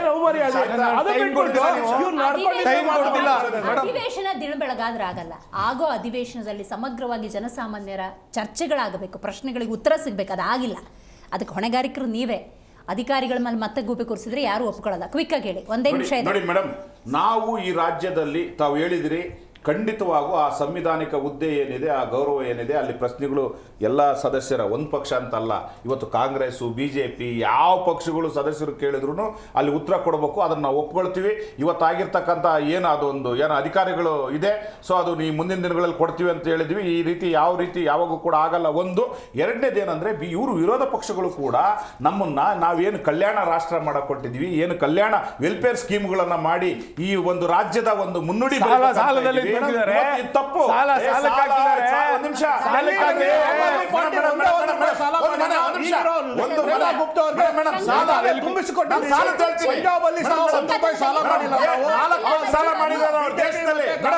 56 ಲಕ್ಷ ಕೋಟಿ ಸಾಲ ಇವತ್ತು 2 ಲಕ್ಷ ಕೋಟಿ ಆಗಿದೆ. 4 ಪಟ್ಟು ಜಾಸ್ತಿ ಮಾಡಿದ್ರು ಸನ್ಮಾನ್ಯ ಮೋದಿ ಅವರು. ಹಾಗಾದ್ರೆ ಬಿಜೆಪಿ ಅವರು 4 ಪಟ್ಟು ಜಾಸ್ತಿ ಏನ್ ಗೊತ್ತಾ, ಈ ಕಡೆ ಅರ್ಧ ಸಚಿವರು, ಈ ಕಡೆ ಅರ್ಧ ಸಚಿವರು DK ಶಿವಕುಮಾರ್ ಕಡೆ, ಇಬ್ರು ಸೇರಿ ಹಿಂಗ್ ಎಳಿತಿದ್ದಾರೆ.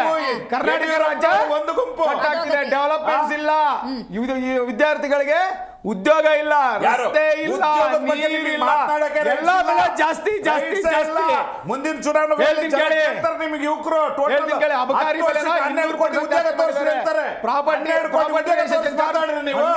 ಮಾಡಿದ್ದಾರೆ, ಪೆಟ್ರೋಲ್ ಡೀಸೆಲ್ ಬೆಲೆ 2 ಮಾಡಿದ್ದಾರೆ, 3 ಸರ್ತಿ.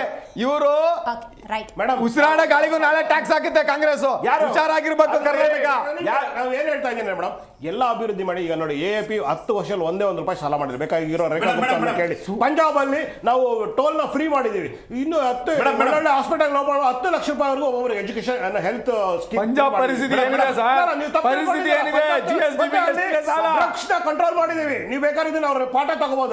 ಪಂಜಾಬ್ ಮಾಡಿದ್ರಿ, ಕಾಂಗ್ರೆಸ್ ಮಾಡಿರೋ ಒಳ್ಳೆ ಕೆಲಸ ಅವರು ಅಳವಡಿಸ್ಕೋಬಹುದು. ಇಡೀ ಪಂಜಾಬ್ ಅಲ್ಲಿ ನಾವು ನಾರ್ಕೋಟಿಕ್ ನ ಕಂಪ್ಲೀಟ್ ಆಗಿ ಬ್ಯಾನ್ ಮಾಡಿದೀವಿ. ಹಾಸ್ಪಿಟಲ್ಸ್ ಗಳನ್ನ ಚೆನ್ನಾಗಿ ಒಳ್ಳೆ ಅಪ್ಗ್ರೇಡ್ ಮಾಡಿದೀವಿ. ಮತ್ತೆ ಟೋಲ್ ಎಲ್ಲ ಫ್ರೀ ಮಾಡಿದೀವಿ. ಎಜುಕೇಶನ್ ಕಂಪ್ಲೀಟ್ ಆಗಿ ಡೆವಲಪ್ ಮಾಡಿದ್ವಿ.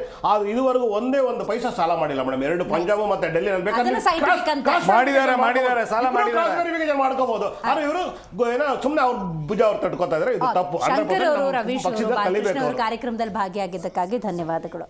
ನೋಡಿ, ಒಂದು ಅಧಿವೇಶನ ಅಂತ ಸಂದರ್ಭದಲ್ಲಿ ಜನಸಾಮಾನ್ಯರ ಆಗು ಹೋಗುಗಳಿಗೆ, ಕಷ್ಟ ನಷ್ಟಗಳನ್ನು ಪ್ರಶ್ನೆಗಳ ರೂಪದಲ್ಲಿ ಶಾಸಕರು ಕೇಳಿದಾಗ ಇಲಾಖೆಗಳು, ಸಚಿವರು ಅದಕ್ಕೆ ಉತ್ತರವನ್ನು ಕೊಡಬೇಕಾಗತ್ತೆ. ಒಂದಂತೂ ಸತ್ಯ, ಈ 3 ವರ್ಷದಲ್ಲಿ ಸಚಿವರು ಅಂಥ ಅಧ್ಯಯನವನ್ನು ಮಾಡ್ತಿಲ್ವಾ ಅಥವಾ ಹೋಮ್ವರ್ಕನ್ನು ಮಾಡ್ತಿಲ್ವಾ? ಅಧಿವೇಶನ ಆಗುವ ಸಂದರ್ಭದಲ್ಲಾದರೂ ಅಟೆಂಡೆನ್ಸನ್ನು ಹಾಕಿ ಸರಿಯಾದ ರೀತಿಯಲ್ಲಿ ಪ್ರಶ್ನೆಗಳಿಗೆ ಉತ್ತರವನ್ನು ಕೊಟ್ಟರೆ ಅಧಿವೇಶನವನ್ನು ಬೆರಗು ಕಣ್ಣಿನಿಂದ ಹಾಕಿದ ಮತದಾರ ನೋಡ್ತಾ ಇರ್ತಾನೆ. ಅವನು ಈ ಸಚಿವ ನನ್ನ ಕ್ಷೇತ್ರದ ಸಮಸ್ಯೆಗೆ ಉತ್ತರ ಕೊಡ್ತಾನೆ ಅನ್ನುವಂತಹ ಕಾಯುವಿಕೆ ಇರುತ್ತಲ್ಲ, ಅದಕ್ಕೊಂದು ಉತ್ತರ ಕೊಟ್ಟಂಗಾಗತ್ತೆ. ಆ ನಿಟ್ಟಿನಲ್ಲಿ ಕರ್ನಾಟಕದ ರಾಜ್ಯ ಸರ್ಕಾರದ ಯಾವುದೇ ಸಚಿವರಾಗಿರಲಿ ಇದರ ಬಗ್ಗೆ ಗಮನ ಹರಿಸಿ ಅಂತ ಹೇಳ್ತಾ ಇವತ್ತಿನ ಕಾರ್ಯಕ್ರಮವನ್ನು ಮುಗಿಸೋಣ. ನೋಡ್ತಾ ಇರಿ ಜಿ ಕನ್ನಡ ನ್ಯೂಸ್, ಸತ್ಯವೇ ಸುದ್ದಿಯ ಜೀವಾಳ.